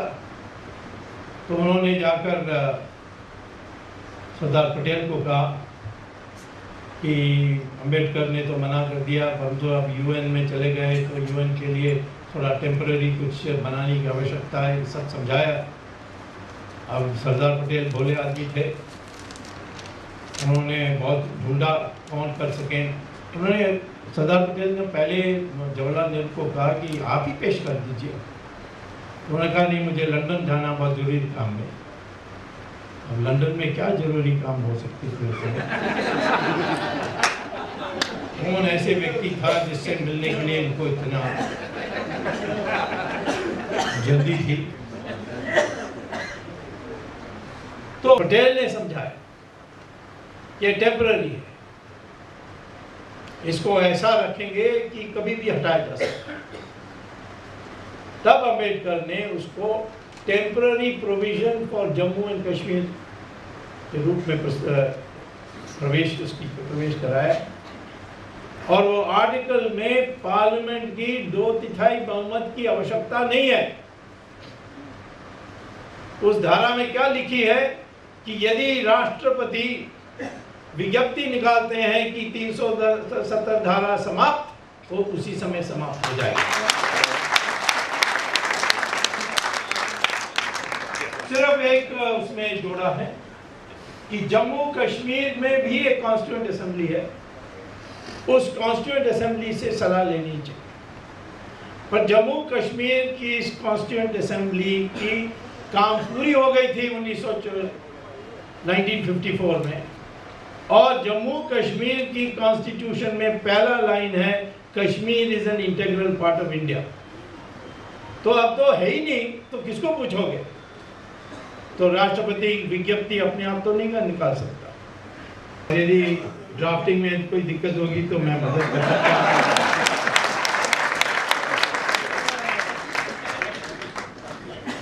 समय है अभी तक 2019 तक, और इसको तो करना ही चाहिए, क्योंकि एक कलंक है हमारे देश की एकता पर, और उसको किसी तरीके से हटाना चाहिए। कश्मीरी पंडितों को वहां से भगाया गया था। कई लोग अपनी मेहनत से अब डॉक्टर बन गए, कोई अमेरिका चले गया, तो अभी भी कई लोग हैं जो कैंप्स में हैं। जो कश्मीरी वहां से भगाया जा सकता है, परंतु यहां से कोई नहीं जा सकता, ये कैसा हो सकता है? जब उन्होंने उल्लंघन कर लिया है 370 धारा को, तो हम लोगों को हटाने के लिए इसके लिए पूरा अधिकार है।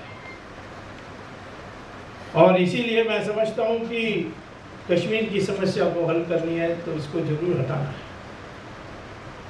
और यदि ये कहना है कि जो पाकिस्तान ने पकड़ कर रखा है उसको भी हमें वापस लेना है, या जो चाइना ने अक्साई चीन में लिया है उसको भी लेना है, तो पहले तो यहाँ तो इसकी जो स्पेशल दर्जा है उसको तो समाप्त करनी चाहिए। इसके लिए कोई कानून के आधार कुछ है नहीं।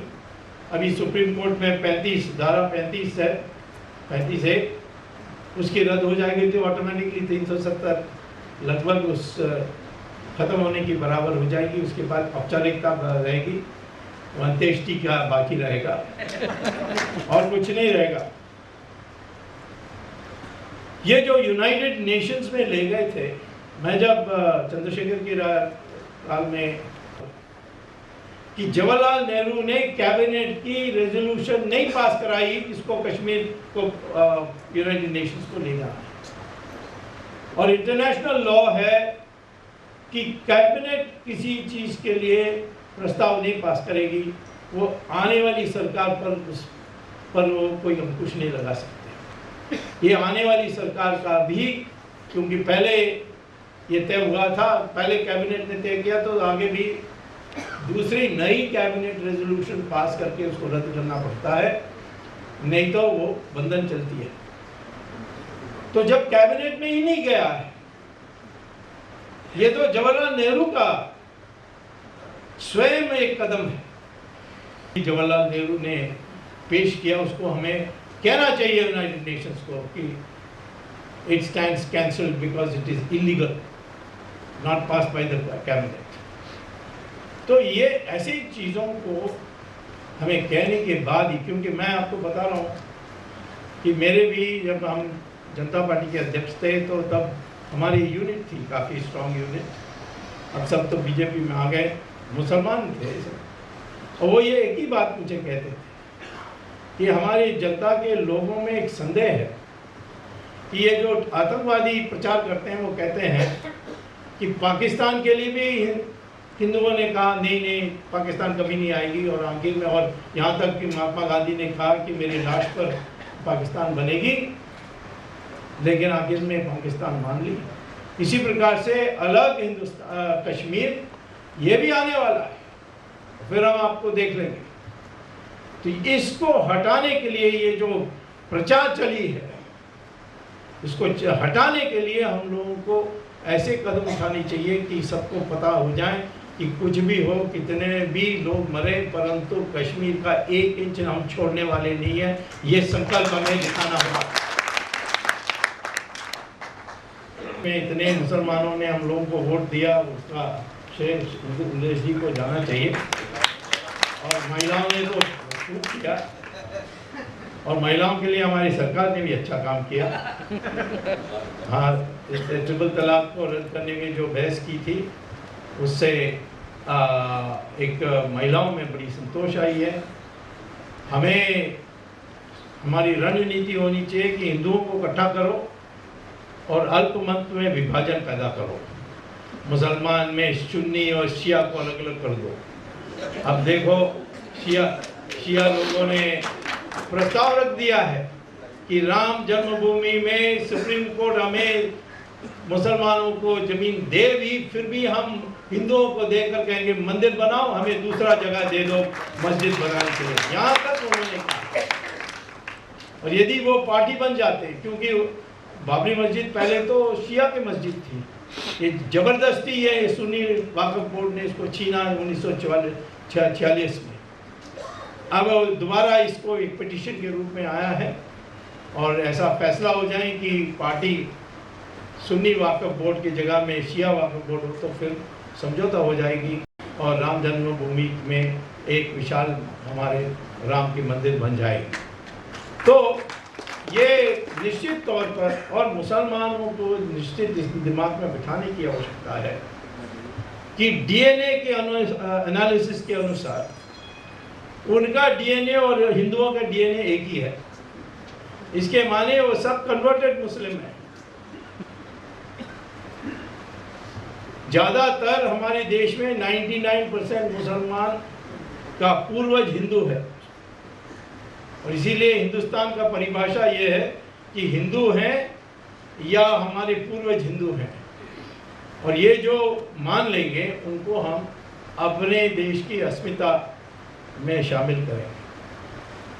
कोई ये कहे कि मैं गौरी और गजनी का औलाद हूँ, तो उसका तो दूसरा ट्रीटमेंट होना चाहिए। तो इसीलिए हम लोगों को अब अपनी देश की अखंडता के लिए कदम उठानी चाहिए। अफगानिस्तान के लिए अब अमेरिका जैसे देश कह रही है कि ये तो आपका हिस्सा है, आप इस पर फौज भेजिए। हिंद सागर को अमेरिका कहती है हम तो थक गए, हम तो इन सब जगह में नहीं जा सकते, पैसिफिक में जा सकते हैं, अटलांटिक में जा सकते हैं, परंतु जो हिंदू सागर है ये आपका इलाका है। तो धीरे धीरे जो हमारी एक ज़माने में थी दुनिया में, हम एक ध्रुव थे, वो स्थिति बन रही है, परंतु अपनी जनता में भी वो मंशा पैदा करने की आवश्यकता है कि जब वो कहें कि हम हिंदू हैं तो गर्व से बोलना चाहिए हम हिंदू हैं, दब के नहीं बोलना चाहिए। ये एक हिंदू संस्कृति का देश है जिसमें मुसलमान, क्रिश्चियन, पारसी, यहूदी, सिख, जैन और बुद्धिस्ट सब बराबर आज़ादी के साथ वो अपनी धर्म की रक्षा और पालन कर सकते हैं। और एक अखंड हिंदुस्तान बनाने की लक्ष्य हम लोगों के सामने सदा के लिए होनी चाहिए, और उसको धीरे धीरे सबकी हमारे देश में इसको इसके हर के मस्तिष्क में, हर के विचारों में इसको बिठाना चाहिए। और देश में एकता पैदा करने के लिए हम सब एक हैं। हम ना द्रविड़ हैं, ना आर्यन हैं, ना कोई बाहर से आया, क्योंकि डीएनए हमारी सब एक है। और इसीलिए इस एक हिंदुस्तान की जो कल्पना है उसको आगे बढ़ाने के लिए कश्मीर का जो समस्या है उसको समाधान करने के लिए, उस अटूट अखंड कश्मीर को हमारे देश के अटूट हिस्सा बनाने के लिए जो भी कदम उठाना है, कोई कर सकता है तो हम लोग ही कर सकते हैं। हम थोड़ा तेज़ी से जाने चाहते हैं, परंतु जितेंद्र जी थोड़ा सावधानी से जाने चाहते हैं, नहीं फर्क है। तो परंतु जो लक्ष्य है वो एक ही है, और इसी लक्ष्य को हम सारे देश में, सब जनता में, और नई पीढ़ी तो वैसे भी आज मैं देख रहा हूँ कि बड़े राष्ट्रवादी, उनको इस दृष्टिकोण देकर उनको भी तैयार करने की आवश्यकता है। कोई ऐसे भी तैयार नहीं है। धन्यवाद, नमस्कार।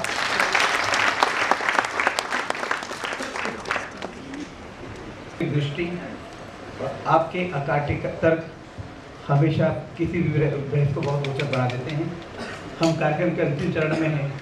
आप सबके प्रति कृतज्ञता ज्ञापित करना मेरा पुनीत कर्तव्य है।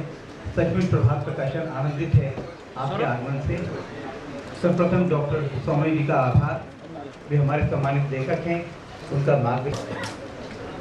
माननीय जितेंद्र जी स्वयं एक प्रबुद्ध व्यक्ति हैं और बड़े मौलिक विचार हैं उनके, मैं उनके प्रति धन्यवाद व्यक्त करता हूँ। कुलदीप जी एक बड़े भाई का स्नेह देते हैं हमेशा और हम आपका मार्गदर्शन करते हैं, मैं उनके प्रति भी कृतज्ञता व्यक्त करता हूँ।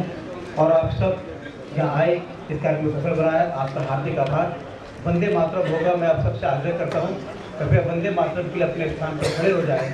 गदर महाविद्यालय के श्री राजेंद्र जी हमारे मध्य में हैं, वे वंदे मातरम प्रस्तुत करेंगे और उसके बाद नीचे जलपान की व्यवस्था है, आप लोग जलपान करके जाएं। बाहर पुस्तकें भी उपलब्ध हैं, जो लेना चाहें वे ले सकते हैं। वंदे मातरम के लिए राजेंद्र। वंदे मातरम से पूर्व एक छोटी सूचना दे रहा हूँ। 26 में बौद्ध, जहाँ पे बौद्ध मत प्रारंभ हुआ, वो भी इक्ष्वाकु वंशीय थे। 24 में महावीर तीर्थंकर, वो भी इक्ष्वाकु वंशीय थे। वैसे तो 22 तीर्थंकर इक्ष्वाकु वंशीय थे। गुरु नानक देव भी इक्ष्वाकु वंशीय थे और प्रभु राम भी इक्ष्वाकु वंशीय थे। इन सब धर्मों के विद्वान जुड़ेंगे और सबके पूर्व इक्ष्वाकु वंशीय ने राम मंदिर होना चाहिए। और वहीं पर अगले दिन एक बहुत बड़ा मुस्लिम सम्मेलन भी है, मार्केट मंदिर। इसी लाइन पर है कि जो कार सेवा का आंदोलन है, ना एंटी मुस्लिम था ना एंटी इस्लाम था, क्योंकि लाखों कार सेवक चले, लाखों जमा हुए, करोड़ों सड़क पर थे। एक मुसलमान को हानि नहीं हुई, एक इस्लामी स्थान को चोट नहीं पहुँचाई। ये जो मिथ है कि एंटी इस्लाम और एंटी मुसलमान का, ये बहुत भयानक झूठ है, असत्य है। और बाबर ये आक्रांता था, विदेशी था, जमीन पर कब्जा करने आया था। इस्लाम से उसका कोई लेना देना नहीं, हिंदुस्तान के मुसलमान से उसकी कोई रिश्तेदारी है। इस लाइन पर भी कुछ चीज़ें होंगी। आप में से किसी को इस इक्ष्वाकु वंशीय सम्मेलन से जुड़ने और अध्ययन करने की इच्छा हो तो 16-17 सितंबर को वहाँ पर ये है। मैं रहने वाला हूँ 3 दिन।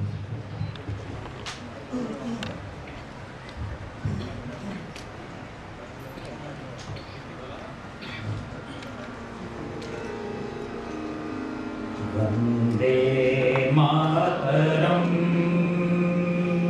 वंदे मातरम,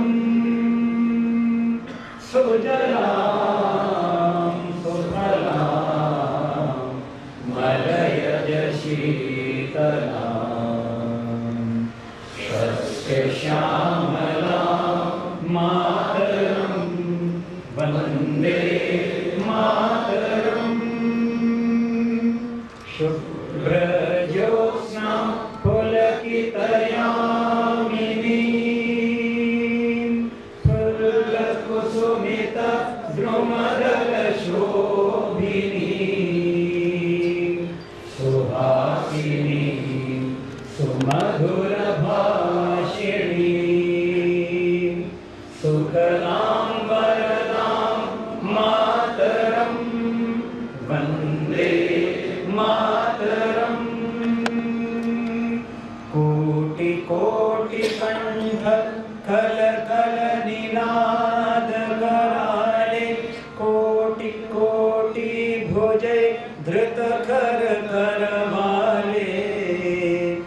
अबला किनो माए तो बोले बहुबल धारिणी नमामि तारिणी रिपुदल वारिणी मातरम वंदे मातरम। तुम्ही वेद्या तुम्ही धर्म तुम्ही हृदय तुम्ही मर्म त्वं हि प्राणः शरीरे बहुते तुम्ही मा शक्ति हृदये तुम्ही मा भक्ति तुम्हारोई प्रतिमा गढ़ी मंदिरे मंदिरे वंदे मातरम। त्वं हे दुर्गा दश प्रहरण धारिणी कमलां कमलदल विहारिणी वाणी विद्या दायिनी नमामि त्वां नमामि कमलां अमलां अतुलां सुजलां सुफलां मातरं वन्दे मातरं। श्यामलां सरलां सुस्मितां भूषितां धरिणीं भरिणीं मातरं वन्दे मातरं वन्दे मातरं। भारत माता की जय। शर्म अंग्रेजी भाषा में हैप्पी बर्थडे है।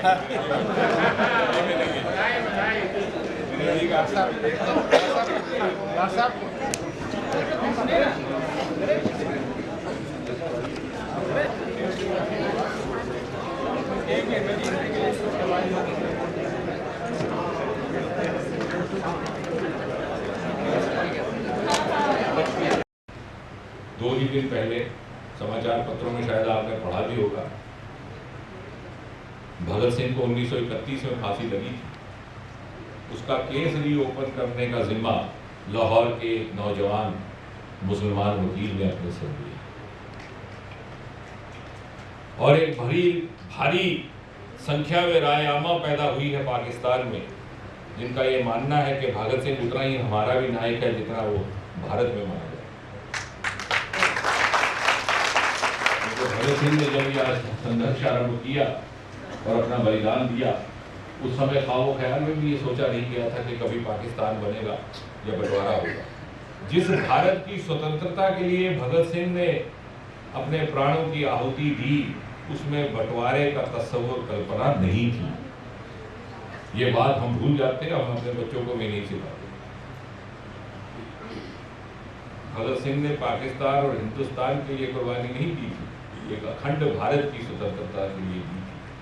और इसीलिए अनारकली के पुलिस स्टेशन से इस नौजवान वकील ने कड़ी मेहनत करके 1928 का वो पंचनामा FIR की कॉपी उपलब्ध करवाई है और अपने ऊपर जिम्मेदारी ली है कि मैं भगत सिंह को निर्दोष और नायक साबित करूं।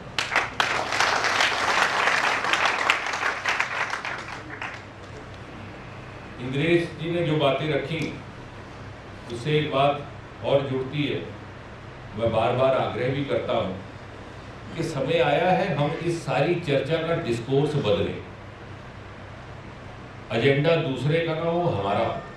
और अभी जो मैंने पिछले 5-7 मिनट में बात की है, ये भी डिस्कोर्स बदलने की कि बंटवारा गलती थी, आज तक कहा नहीं गया, इस बात को आगे बढ़ाया जाए। भगत सिंह ने कुर्बानी दी इस भारत के लिए नहीं, उस भारत के लिए। और जम्मू कश्मीर एक राज्य है उतना ही जैसे कोई अन्य राज्य है, वही कागज, वही दस्तावेज, वही हस्ताक्षर। जब भारत स्वतंत्र हुआ तो इसके 2 हिस्से थे, एक ब्रिटिश इंडिया जो सीधा सीधा अंग्रेज शासन के अधीन था, दूसरा प्रिंसली इंडिया, अंग्रेज शासन के अधीन वाला हिस्सा ये जो लाहौर से लेकर के अमृतसर तक, गुरदासपुर तक, और उसके आगे महाराजा हरी सिंह।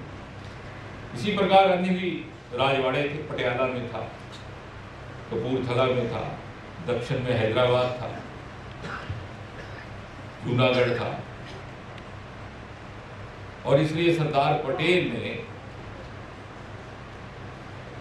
किस प्रकार उनको गठित किया, ये उनके लिए एक श्रेय जाता है। ये कोई सरल काम नहीं था, उसके ऊपर शोध हुआ, पुस्तकें लिखी गई। बदकिस्मती से जो सरकारें बनी, उन्होंने सरदार के उस शोध का नामो निशान मिटाने के लिए उन पुस्तकों को पुस्तकालयों तक उपलब्ध भी नहीं करवाया। और इसलिए प्रिंसली इंडिया की प्रिंसली स्टेट्स को भारत में सम्मिलित करने के लिए लॉर्ड माउंटबेटन के समय में ही जो इंस्ट्रूमेंट एक्सेशन ड्राफ्ट हुआ वो ही था, जो दूसरे राजाओं ने जिस पर हस्ताक्षर किए, महाराजा हरि सिंह। अब हम उसमें बार बार चूंकि कोई सवाल उठाता है और चर्चा आगे बढ़ाता है, तो हम उस सवाल का जवाब देने के लिए उलझ जाते हैं। हम अपने सवाल पैदा करें और अपने सवालों के उत्तर मांगें, तो ये सारी विषय का डिस्कोर्स बन जाए। फिर कहा जाता है, अग्निहोत्री जी ने अपनी पुस्तक में ये भी एक सेवा का कार्य किया, कुछ एक विडंबना है भाई। कहा जाता है कि साहब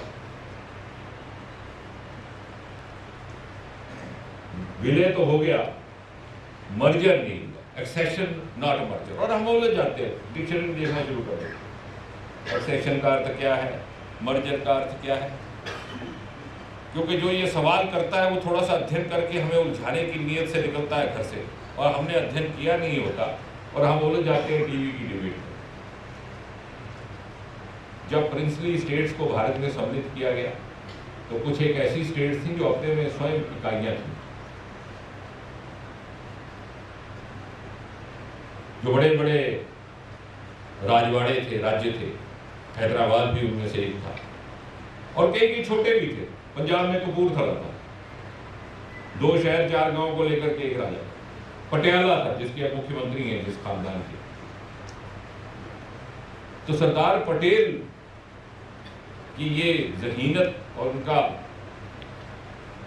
उनकी कल्पना का ये एक प्रमाण है कि उन्हें लगा कि यदि इस भारत के 500 से अधिक राज्यों को गठित करना है, 530 से करीब थे, और उनकी चंद एक प्रदेश बनाने, तो किस प्रकार बनाए जाए।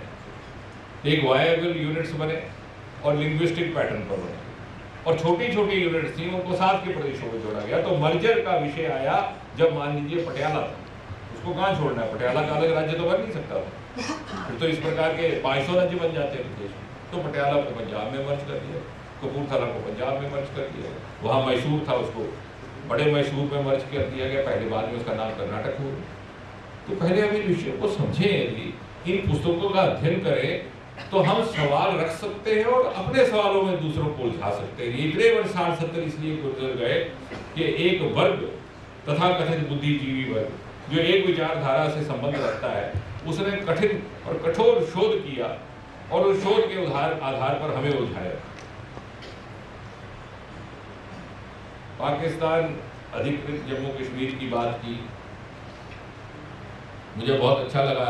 एक तीसरी पीढ़ी का बच्चा मुझे मिला अभी 2 ही दिन पहले। ये बात मैं अग्निहोत्री जी के आगे भी रखूंगा, अगली पुस्तक में हम ये पढ़ रहे हैं। उसने कहा कि सर ये रिफ्यूजी क्यों कहा जाता है। वाकई यदि डिस्कोर्स बदलना तो रिफ्यूजी कैसे, जहां अंग्रेजी ने कहा कि एक और 24 सीटें उनकी रखी गई हैं और वो जम्मू कश्मीर का हिस्सा है, तो अपने ही देश में और अपने ही प्रदेश में रिफ्यूजी तो हो नहीं सकते, तो क्यों ना उन्हें डिस्प्लेस्ड पर्सन कहा जाए। पाक ऑक्युपाइड जम्मू कश्मीर, पहले तो पाक ऑक्युपाइड कश्मीर नहीं कहना, नॉमेनक्लेचर आप दीजिए, एजेंडा आप दीजिए और फिर बहस कीजिए, और देखिए किसी के पास उत्तर नहीं रहेगा।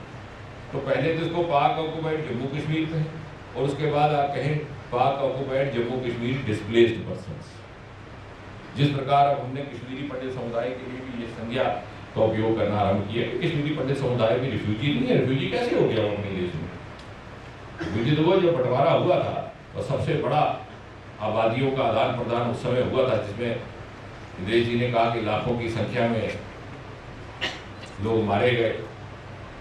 4 लाख लोग वैसे ही, कुछ वैसे मारे गए, कुछ ने अपनी इज्जत अजमत बचाने के लिए आत्महत्या कर ली, क्योंकि 2 देश बटे। जो उस देश से इस देश आए वो रिफ्यूजी थे, शरणार्थी थे। और इसलिए कश्मीर का विषय बार बार ये कहा जाता है साहब हम कश्मीर के विषय को हल करेंगे। बड़े बड़े बुद्धिजीवी भी कभी कभी कहते हैं, बड़े बड़े अनुभवी राजनीतिक भी ये कहते हैं। तो सवाल सबसे पहले ये कश्मीर का विषय है क्या? सवाल ये रखिए।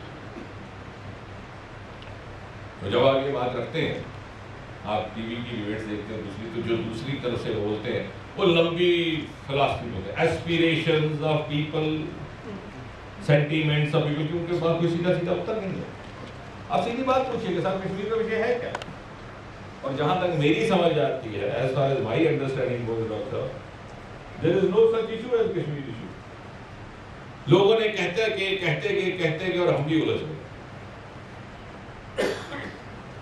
मैं आपको किसी बहस या उलझन में सुलझाना चाहूँ, मैं कहूँ ये विषय है, और आप ये कहें नहीं विषय नहीं है, तो नई विषय के ऊपर ही बात हो रही है कि विषय है कि नहीं है।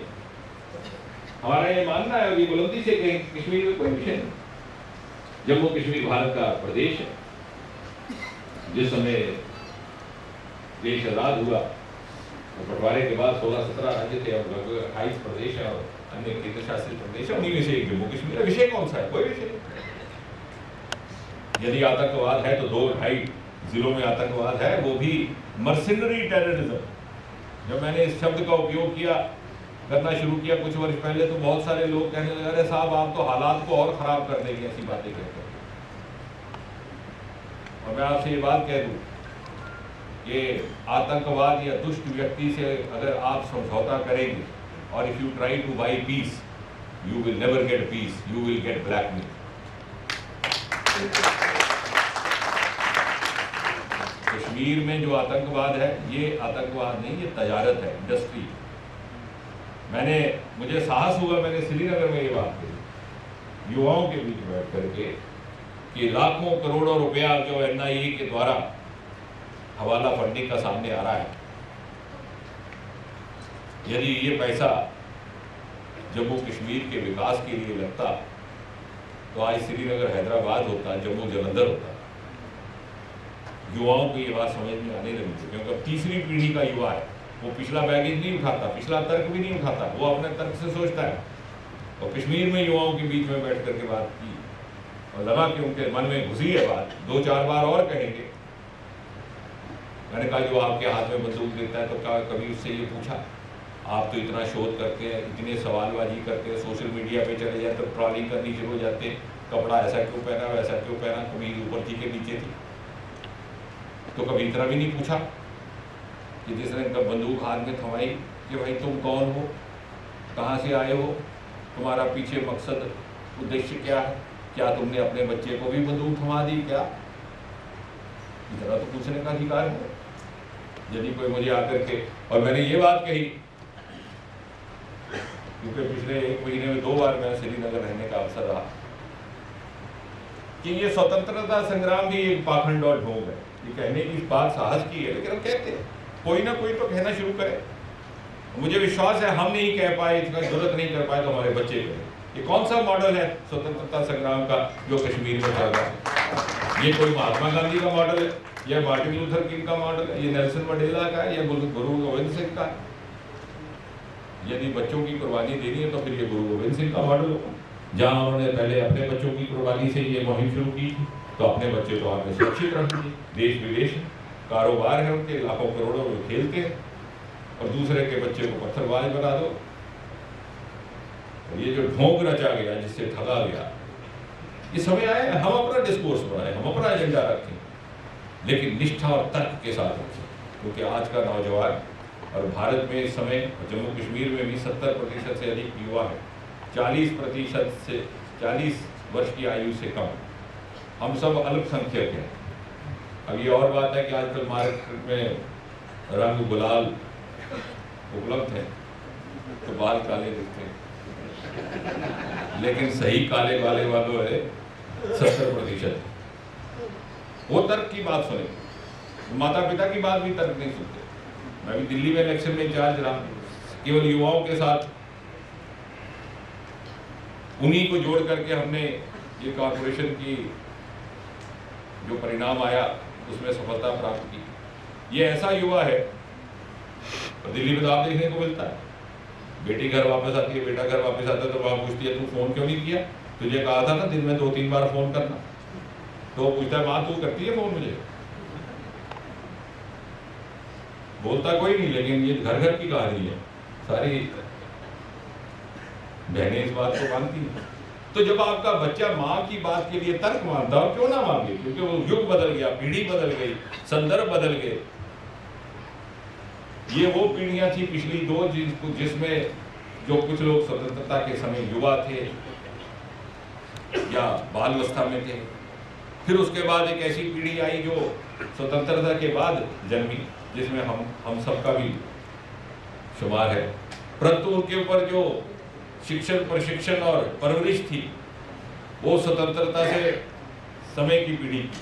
और अब वो पीढ़ी आई है 90 के बाद की, जिनके माता पिता भी स्वतंत्रता के बाद हैं।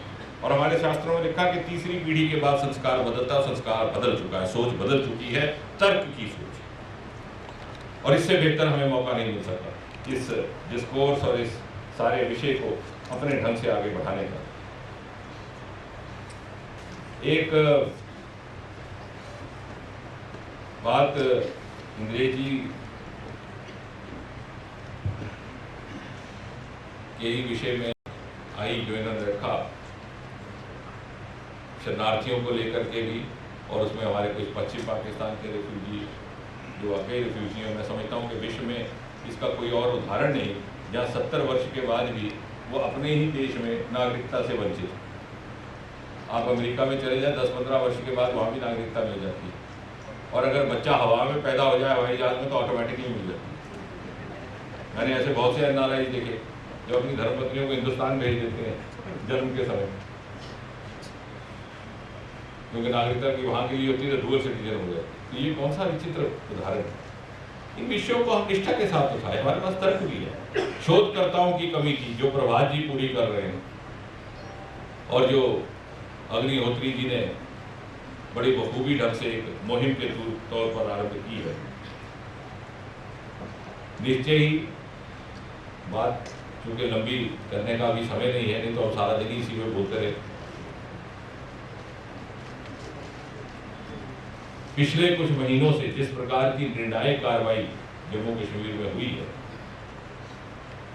इस प्रकार की कार्रवाई कई दशकों में देखने को मिली, और इसका श्रेय प्रधानमंत्री श्री नरेंद्र मोदी जी को भी जाता है, मोदी सरकार को भी जाता है। An action with clarity, conviction and consistency. और इससे परिणाम भी आने लगे, और परिणाम आने के साथ साथ पाकिस्तान, हम बार बार जब भी बात चलती हम ये कहते साहब पाकिस्तान कर रहा है, फिर हम लंबे लंबे विस्तार में कहते हैं पाकिस्तान ने वहाँ से आर्मी भेजे, पाकिस्तान ने यहाँ से भेजे, उसने अब उस प्रकार के हथियारों का उपयोग किया, और कई घंटे हमारे इसी में बीत जाते ये चर्चा करते हुए कि पाकिस्तान क्या कर रहा है। मुझे स्मरण है जब ये आतंकवाद का दौर नया नया आरंभ हुआ तो 90 का आरंभ का दशक था, तो एक मीडिया मिलिट्री ग्रुप बनाया गया, क्योंकि उस समय सेना वालों को बहुत अधिक अनुभव नहीं था आतंकवाद के साथ लड़ने का, क्योंकि अधिकतर उनकी सीमाओं पर तैनाती रहती थी। तो बहुत सारी बातें आनी शुरू हो गई कि साहब ह्यूमन राइट वायलेशन हो रहा है, मानव अधिकारों का हनन हो रहा है। तो एक सरकार की ओर से गठित की गई, इसमें कुछ एक पत्रकार थे, कुछ एक शोधकार थे, कुछ एक लिखने वाले थे, कुछ एक फौज वाले थे, सबसे कम आयु का उसमें मैं भी सदस्य था। तो इसी प्रकार की एक गोष्ठी में KF रुस्तम जी को बुलाया गया, जो हमारे बीच नहीं रहे, the founder director general of BSF। Nehru ji के सिक्योरिटी इंचार्ज होते थे, जो BSF गठित हुई है चीन के युद्ध के बाद, तो उसके पहले डायरेक्टर जनरल थे। वो बाद में रिटायर होने के बाद मुंबई में रहने लगे। उस समय अभी वो एक्टिव थे। वो जब आए तो वहाँ भी यही चर्चा शुरू हो गई। तो 1 घंटा सुनने के बाद रुस्तम जी बोले कि gentleman, I have travelled all the way from Bombay to Delhi. उस समय बॉम्बे की कहते थे, मुंबई नहीं बना था। ये भी एक दिक्कत है, कल दिल्ली को पता नहीं और नाम दे दो। तो उन्होंने कहा, I have travelled all the way from Bombay to Delhi not to learn from you what Pakistan is doing, but to understand what you are doing. तो यही सोचना होता है कि पाकिस्तान क्या कर रहा है, तो समाचार पत्रों में लिखा, मुंबई में पता चल जाता।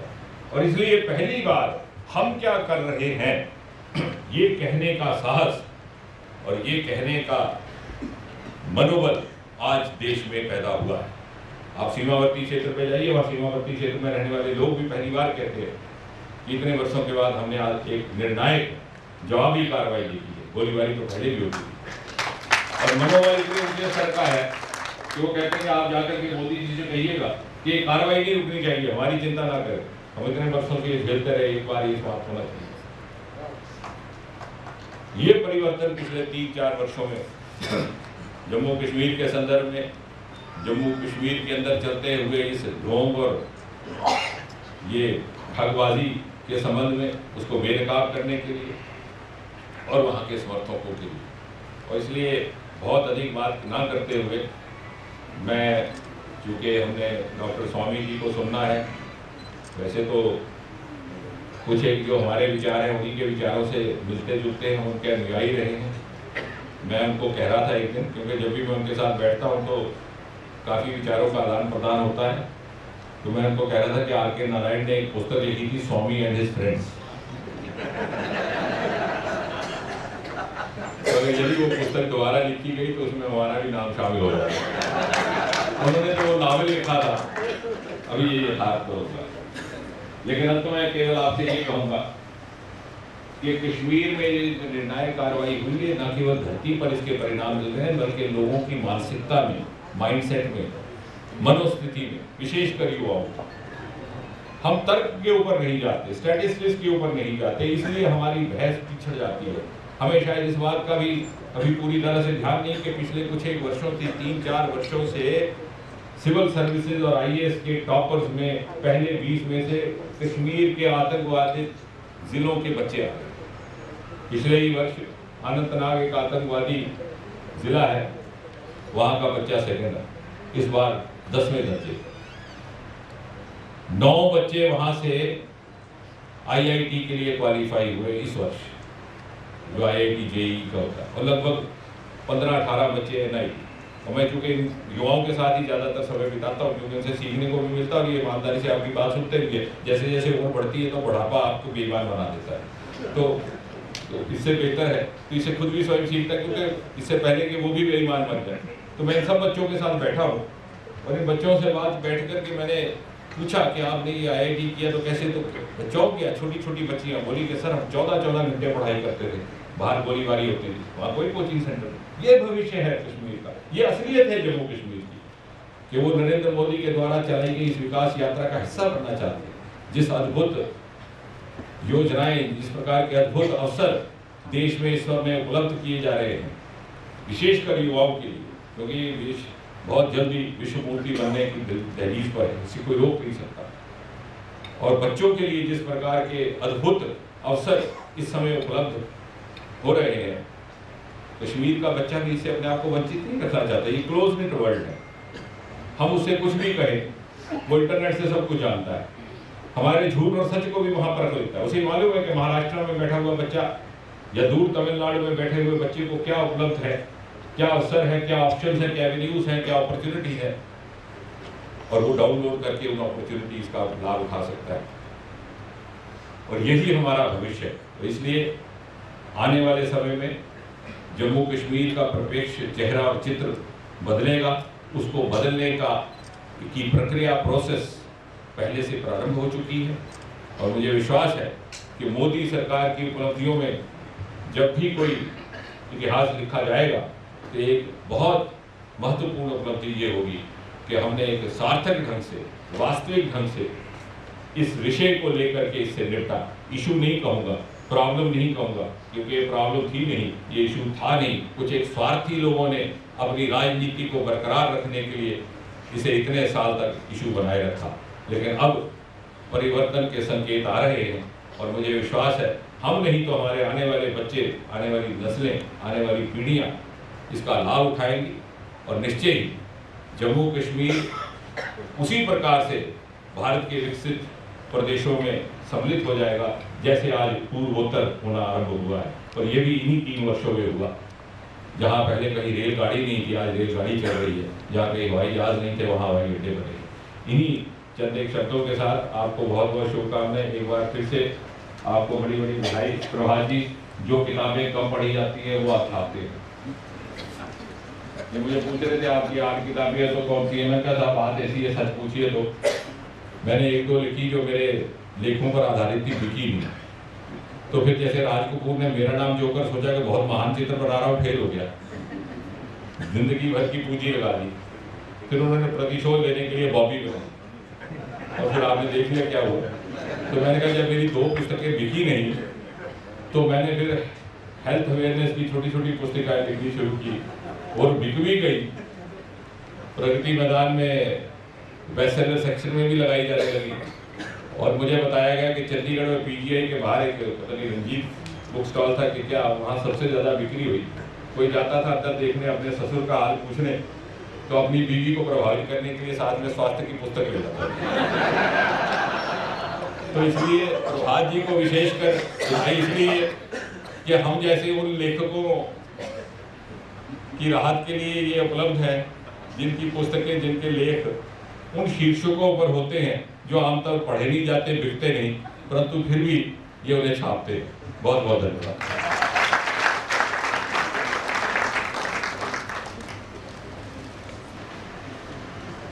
हमारे आज के अध्यक्ष माननीय डॉक्टर सुब्रमण्यम स्वामी का परिचय अधिकांशतः डॉक्टर जितेंद्र सिंह जी ने करवा दिया है। हम सब जानते हैं वे एक प्रखर अर्थशास्त्री हैं, विधि वेत्ता हैं और सामाजिक विषयों में उनकी विशेष अभिरुचि रहती है। राम सेतु का मुद्दा हो या कैलाश मानसरोवर में मार्ग खुलवाने का मुद्दा हो, डॉक्टर स्वामी की भूमिका बहुत सकारात्मक रही है। वे संसद में एक निर्भीक आवाज़ माने जाते हैं। भ्रष्टाचार के विरुद्ध उनकी आवाज़ हमेशा बहुत बुलंद रहती है। हम सबकी मन की आकांक्षा राम मंदिर निर्माण के इस आंदोलन में उनकी बहुत विशेष भूमिका है। आने वाले समय में यह निर्णायक रूप लेगी और उसमें उनकी विशेष भूमिका हमको देखने को मिल रही है, मिलेगी। मैं उनसे आग्रह करता हूँ वे आएँ, अध्यक्ष उद्बोधन करें, हमारा मार्गदर्शन।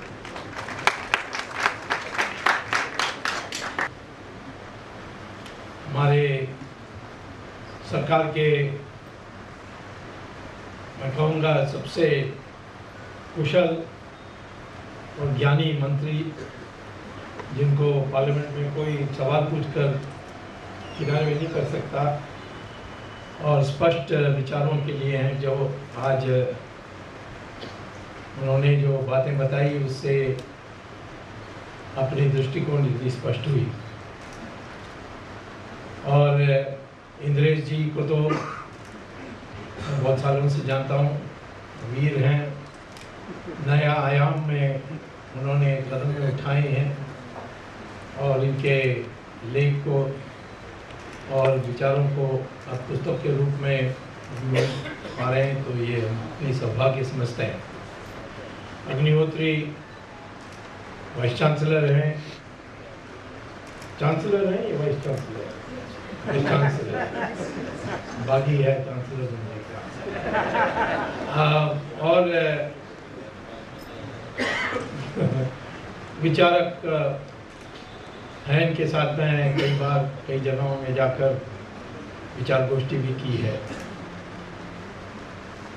इंद्रेश जी ने शुरू में कहा था कि जो हम लोगों को स्वतंत्रता मिला उसके लिए डॉक्यूमेंटेशन क्या है, और इसी के एक दूसरा दृष्टिकोण जो बहुत सुंदर दृष्टिकोण है वो जितेंद्र जी ने बताया कि एजेंडा हम लोगों को पेश करना चाहिए। दूसरों के एजेंडा पर डिफेंसिव होकर होने की जगह में हम काउंटर हर व्यक्ति जो वहाँ बोला, प्रधानमंत्री सहित, उन्होंने एक बात सबने कहा कि हमारी लक्ष्य है, इरादा है कि हम एक मुस्लिम शासित पाकिस्तान और हिंदू शासित हिंदुस्तान बनाने चाहते हैं। माने मुस्लिम गवर्नड पाकिस्तान एंड हिंदू गवर्नड इंडिया। इसीलिए डॉक्टर अंबेडकर ने शुरू में ही कह दिया था कि पॉपुलेशन एक्सचेंज होना चाहिए, लेकिन कांग्रेस पार्टी के नेताओं ने कहा कि जो मुसलमान यहाँ रहना चाहता है वो रह सकता है। और संविधान जब बनी उसमें सेक्युलरिज्म का शब्द कहीं भी नहीं उपयोग किया गया, और ऐसे ही धाराएं जोड़े गए और ऐसे यानी फ्रेजेस जोड़े गए जिससे साफ है कि जो हमारी संविधान है उसका जो फ्लेवर है वो हिंदुत्व पर आधारित है। धारा 44 यूनिफॉर्म सिविल कोड